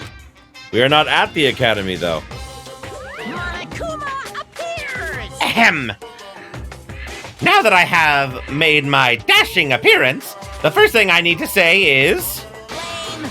This is so freaking lame! Lame, I say! Lamer than the lamest lame sauce! Oh, wait, lame sauce? Is that tasty? Hey! Just as I thought, it was you! But how? Why is Monokuma here? Monokuma? Silence! Ah, shut up! Hey, I'm livid, you know? I'm about ready to barf thanks to your lukewarm attitude. Just what's with this heart-throbbing school trip crap anyway? I'm bored, so hopelessly bored. Hey! This just ain't fun at all. You better knock off this farce right now. What are you thinking? You gotta make this, meet the demands of the world. Nobody wants to see high school students living calm and peaceful lives. What everyone wants to see, other people's misery and despair. What the hell is with this stuffed animal? Nothing he's saying makes any damn sense. What? What? What's going on? What is that thing? I won't let you. Be careful, everyone. Stay back and leave this to me. I don't know why Monokuma is here, but as long as I have this magic stick... Yeah! Opening! Sucker punch!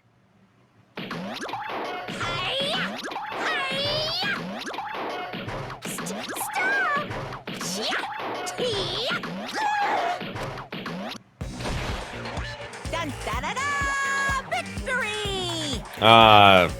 And thus begins our endless hell. Oh, my magic stick! Now then, what to do after my flawless victory? First of all, you're too plain. White rabbits are far too plain. So, I'm gonna make you in my image. Oh no. This is what happens when you defy me. I'll crunch ya. I'll bite ya. I'll rip you apart. Oh no. Stop it! Hey, hold still. This wooden stick isn't gonna shove itself in, you know? God damn. No! That's a no-no! That's a big no-no! God damn. Ta-da! All done! What is this? No! I'm not supposed to look weird like this. Change me back to normal. What's this? My, defying your big brother's fashion sense? Is Monami a little troublemaker? Hey! Big brother? Monami? My little sister!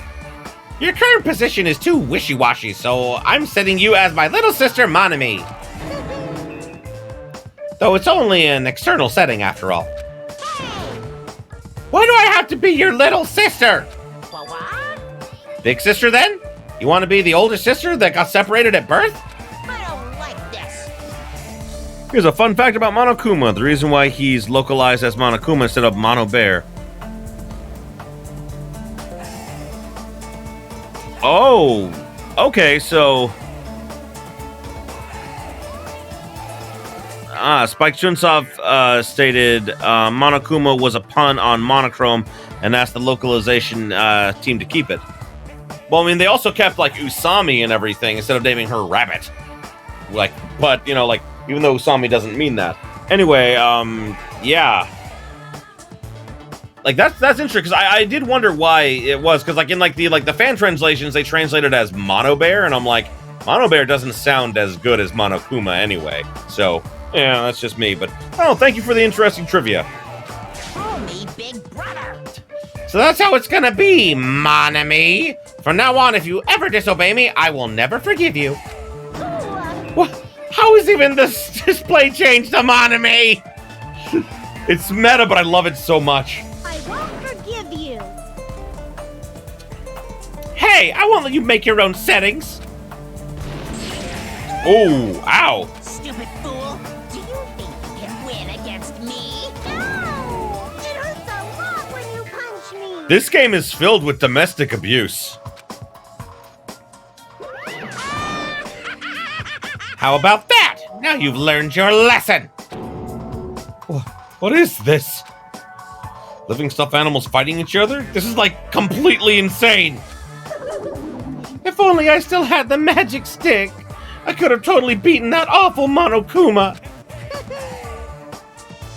It's your fault for leaving yourself open. Even a 1 second opening is life-threatening on a battlefield. Hey. Hey, what's with this stupid performance? Huh? Who friggin' knows? But it's obvious something bad is happening. What? What is this? What's going on? Oh. Huh? How she's all weird looking. Weird looking? She matches me now, you know. How insensitive. What the? There's more of them! What did you say? What does this mean? What is that black and white tanuki? Barret! I am not a tanuki! I am a bear! I'm Monokuma! What's going on? I don't understand it myself, but a new stuffed animal appeared? I mean, why is that stuffed animal even talking?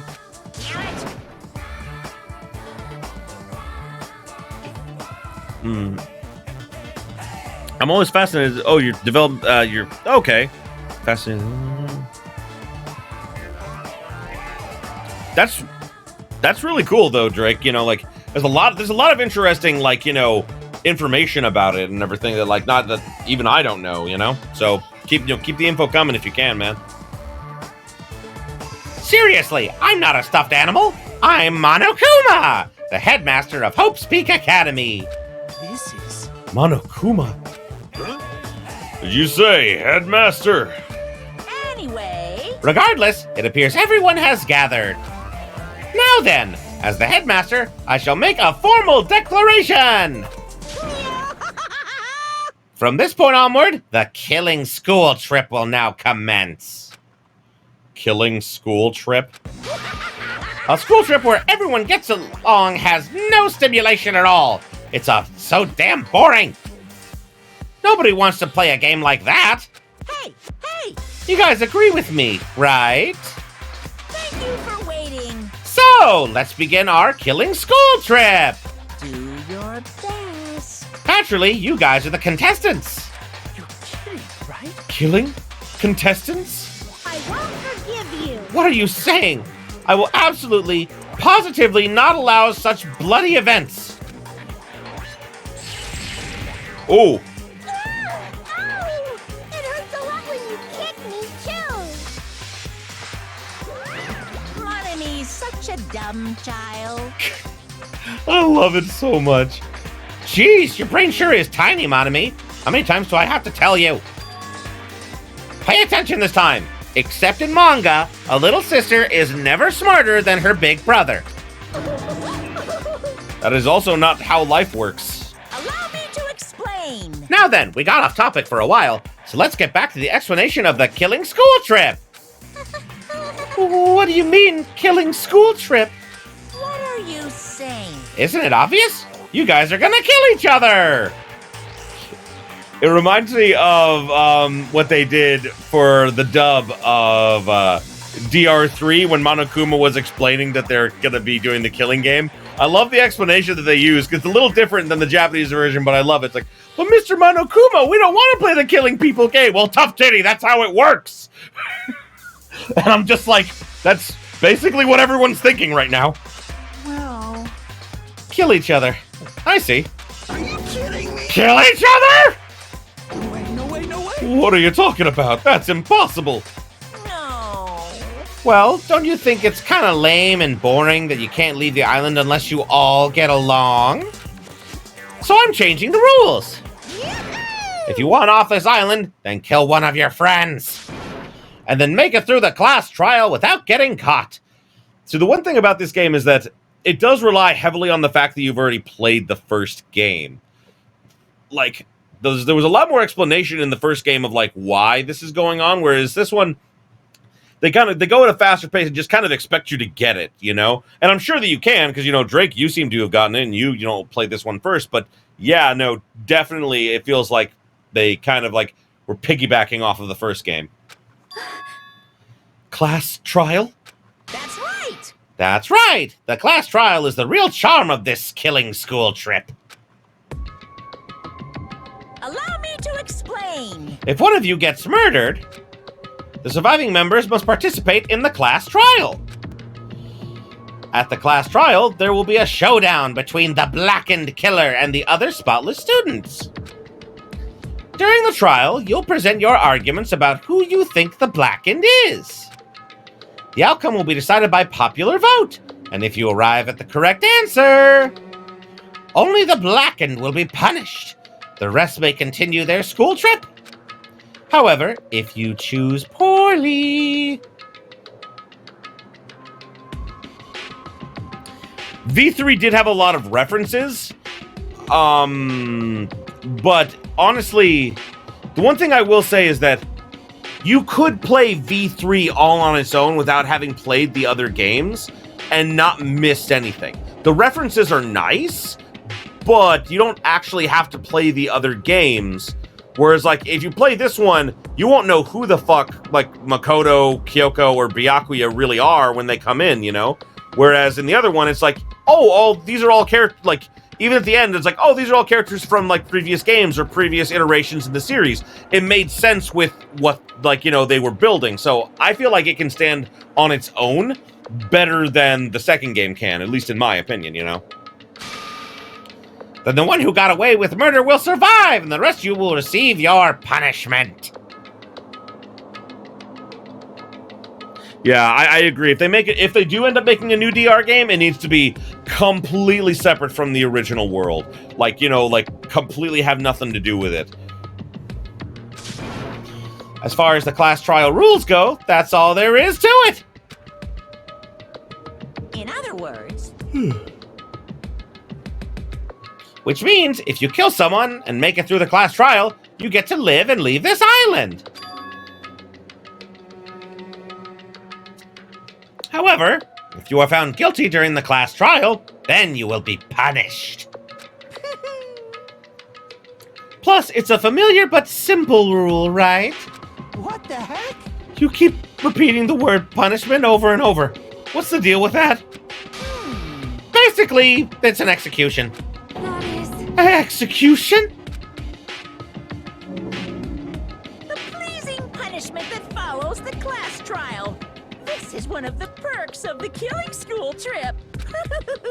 What sort of spine-tingling punishments will we see? I can't help it. I'm already getting excited. There may even be some unique punishments, like impaling you through the head with a thingamajig claw. Yeah, even that explanation was not as terrifying as what they did in the first game. Because in the first, like, I think that the problem is that they explained this part too early. They really explained this part too early, having expected you to already play the other games, because in the first game, they kept the class trial a secret until someone died. Whereas this, they just lay it all out on the table at the beginning of it. They really should have did something similar, where they didn't really mention the class trial until later on. With V3, it makes sense to mention it at the beginning because it's a fucking game show, basically, and you have a legit audience watching. In this, there isn't a legit audience watching, like in the other games.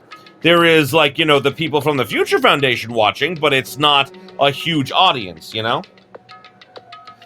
Ahem. Any method of killing is fine. Popular ones like bludgeoning, stabbing, strangling, and poisoning. To shooting, beating, running over, burning, bombing, slashing, drowning, electrocution, crushing, cursing. Please choose whichever killing method you prefer. No time limits, you can kill as you please. It's an all-you-can-murder buffet. A theme park of murder. Murder! That's awesomely pop-tastic! That's what this killing school trip is all about. I clenched my chest without knowing it. With each beat of my heart, a sharp, stabbing pain coursed through my body.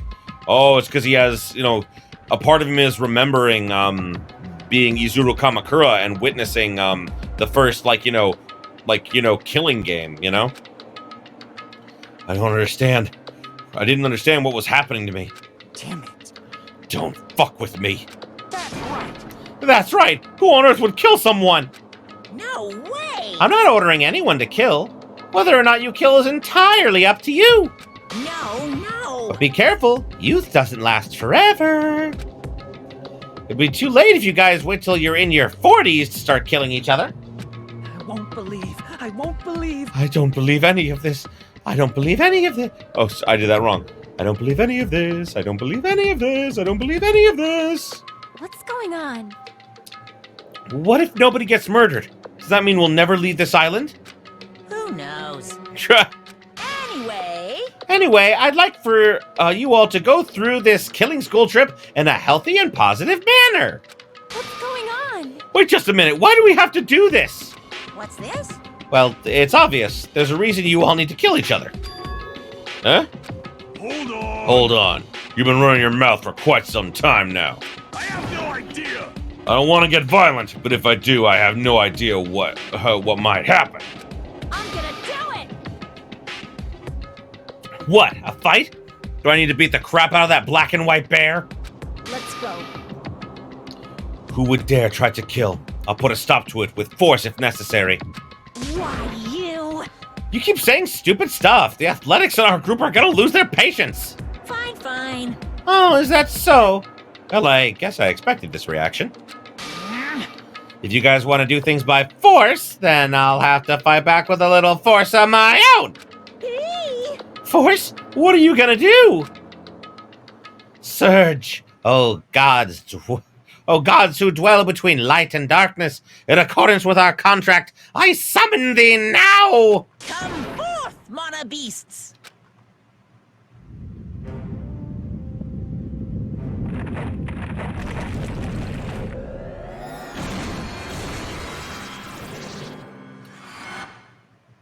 Well, damn. I've seen a lot of strange and surprising things since I arrived at this island. But still, the phenomenon taking place right in front of me was blatantly out of this world. What is this? Why did the statue move? Wrong. That's no statue. They're mono beasts. God. Monster! Hey!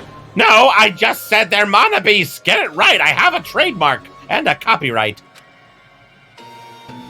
Strange thing about genuine surprise is that when it happens, your voice doesn't let you express it. It's true. When you're genuinely surprised, there's just a moment of like, what? I was forced to accept that. The sudden appearance of a monster might be normal in anime or video games. But that's precisely why I couldn't grasp the reality of the situation. Couldn't even feel fear. All I could do was stand aghast. No, this can't be. This is just too weird. Don't tell me. Am I having a nightmare or something? Ha! Nightmare, he says. He just admitted his brain is a total flower patch. How does that work? How, Hyoko, why? Getting mecha again. Oh, meta again. Never realized how meta DR could get. I know, right? Unbelievable. Jeez, you guys sure are a skeptical bunch. That was rude, Hyoko. It was. If something doesn't fit with your narrow notions of common sense, you just deny it outright. How stupid. Ignorant cavemen are better than all of you. I don't like this. Classifying events according to their genre is a disease of the modern age. Everyone, please stand back. I will protect everyone. I can't lose. Even at the cost of my own life, I will protect everyone. Huh. Huh. What's this?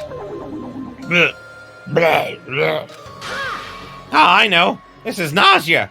Your sickly sweet sense of justice makes me want to puke. Let's go. All right. It's punishment time. Alrighty then, it's decided. You'll be my example to everyone.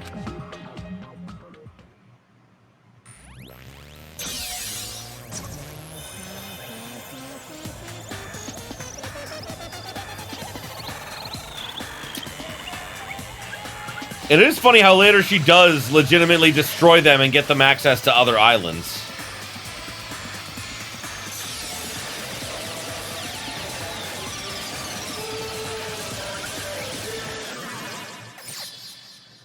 Oh, fuck. You got hit by a stray bullet. Midnight, woo! But this time you can continue watching. Hooray! Oh, sadness, actually. Oh, boy, that's not good. What? What?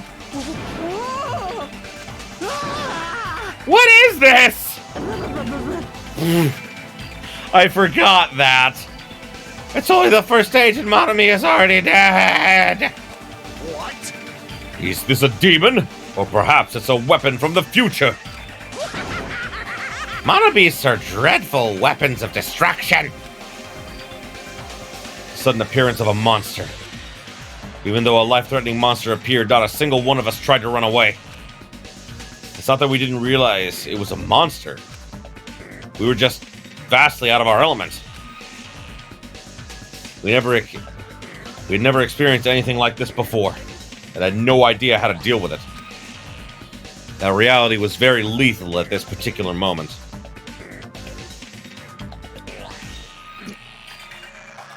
Yeah, she has a hilarious oh crap reaction.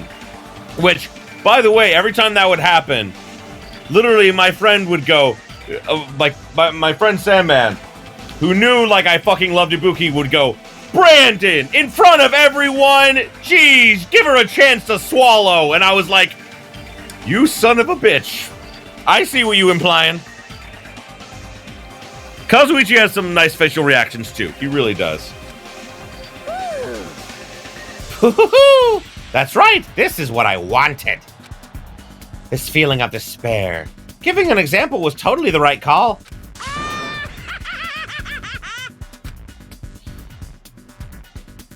Unlike the exuberantly laughing Monokuma, we were completely frozen.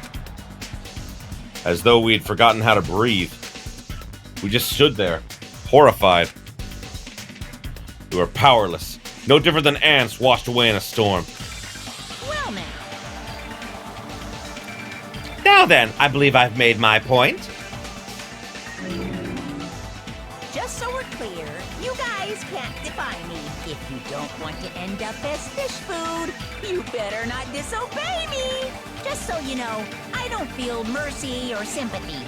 'Cause I'm a bear, after all. An excuse like, I got high off this tropical atmosphere. Won't work on me at all. Wonder what would happen if they legitimately did. Also, in addition to the killing school trip, I've already updated the e-handbook. There, the rules for the killing school trip are written, so you better read them thoroughly.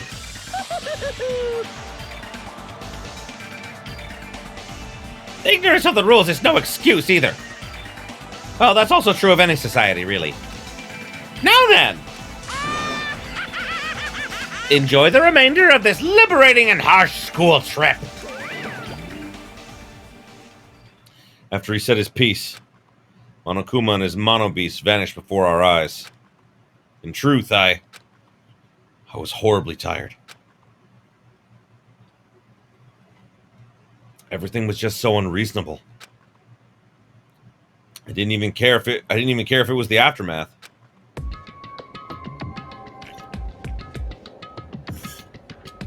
Everyone else looked the same. We all had this tired expression on our pale faces. That's...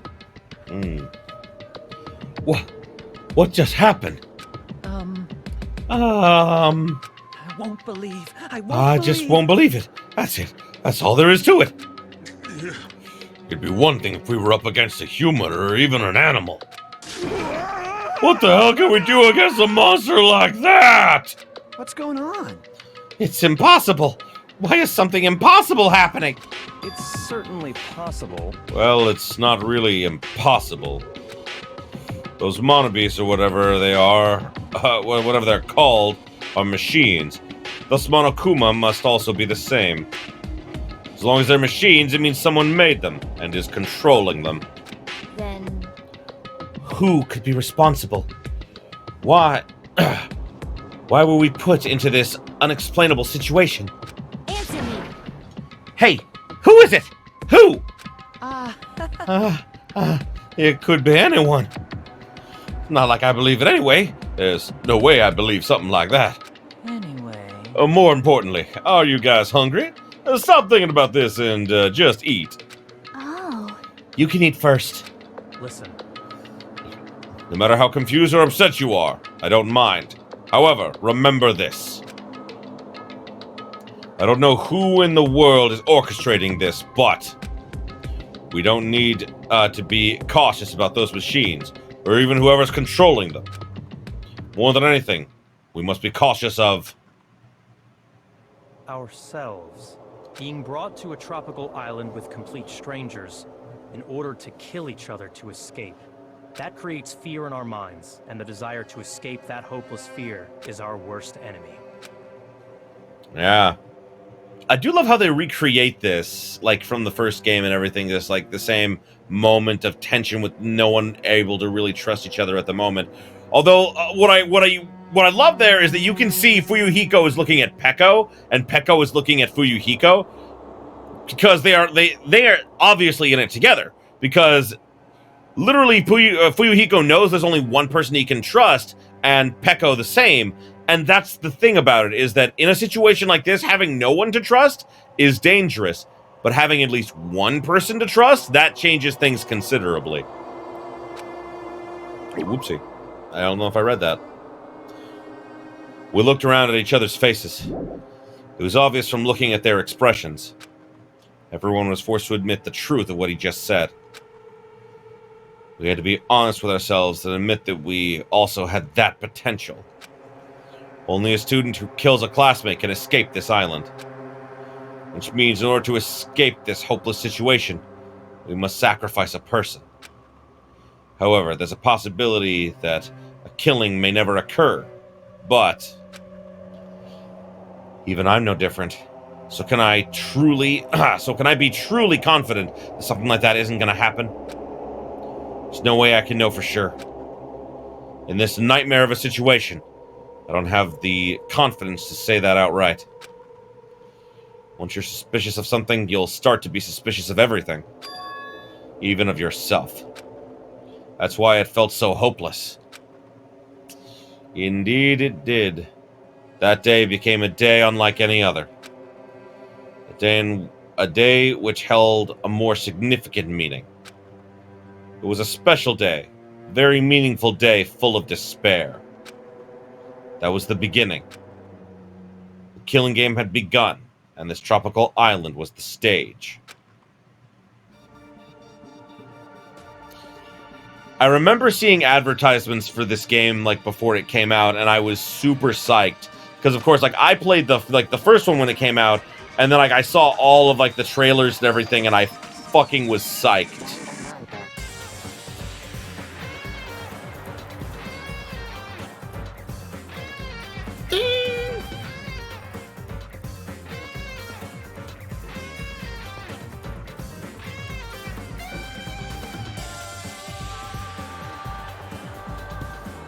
Hajime Hinata.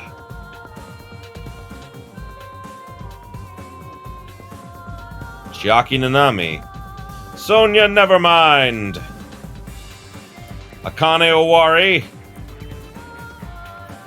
Hyoko Sayonji. Gundam Tanaka. Kazuichi Soda. Mahiru Koizumi. Teruteru Hanamura.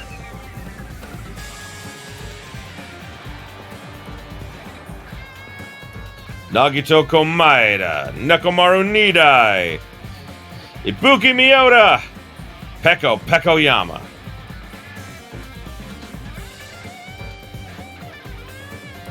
Mikan Sumiki, Fuyuhiko Kuzuryu, Yakuya Togami.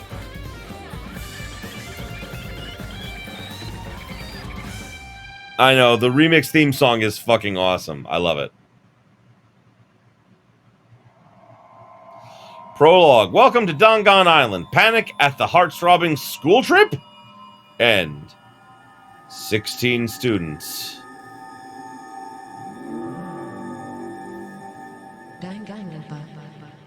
I love that. I love that little voice there. Danganronpa. Oh, I got a broken stick as a present. I would love to save my progress.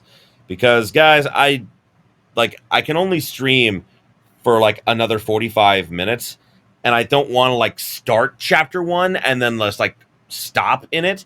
So I think that this is probably the best place to cut the stream, at least for now. Oh god. They showed a bit the first execution, but this time they didn't spoil who got executed. No, that's very good. So yeah, guys, I think that I'm gonna call it here for this first episode. We only got through the prologue, but getting through the prologue took like 4 hours. Like, I forgot how long the prologue was. I thought I was gonna like zip right through the prologue and then get on to like chapter 1, but no, it took basically all of the time I had. Because I thought that if just starting an hour early would be enough, but nope. I just don't have enough time. So I'm sorry about that, guys. So yeah, I'm sorry to have to cut the stream here, but as I said, I don't want to like get just 45 minutes into chapter 1 and then just save and like quit. I'd rather, The pet! Yes! Oh my god! Is it alive? Is it dead? It's fine! Oh my god. Oh my god. Okay, the pet is fine. It has so much of the despair because I don't have anything for it. So I'll have to give it some like Ramune or something. Let's check everyone's report card before we go. Look at all the hope fragments. Buy skills with hope fragments. I have 15. Right, I can buy shit. Oh, we'll worry about that next time. Yeah, it was all a cutscene, no real progress. It's kind of sad that I wish that we would have gotten more into this episode, but I mean, there's not much else we can really do. Like, I didn't expect it to take this long. I'm sorry about that. Will that pet survive until the end? I doubt it.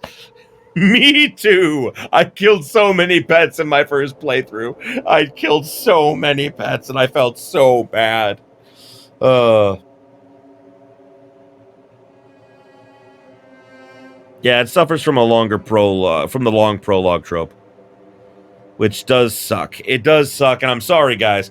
I really am sorry that we didn't get like we only got through the prologue this time. But next week we're definitely gonna get through through all of the daily life. I'm hoping to do like kind of what I've been doing before, but we're gonna start at 2 o'clock as the usual time is. Start at 2. We're gonna go all the way until we get to the end of like the daily life. I know these chapters are a little bit longer, so we may go a little past 6 from now on, but that's fine with me. But today I'm going to end it a little early and everything so that I can get some food in me before I have D&D tonight with my friends. So thank you everybody so much for watching. I appreciate you guys being here with me. As I said, next time we're going to get into chapter 1, and I am super excited for that. That's going to be freaking awesome. I am very excited. So yeah, I hope you guys look forward to that. I thank you, Drake, Zelaire, and Sempre for being here with me for pretty much the whole time. Also thanks to Andy for stopping by and everything. It was a good. I had a good time. These streams are fun because you guys are here with me. And to anyone watching this like on like my YouTube channel like later after I post this, feel free to join us at 2 o'clock on Saturdays for more Danganronpa. So thank you again, everybody, and I will see you next time. So have yourselves a beautiful day, my beautiful, beautiful viewers.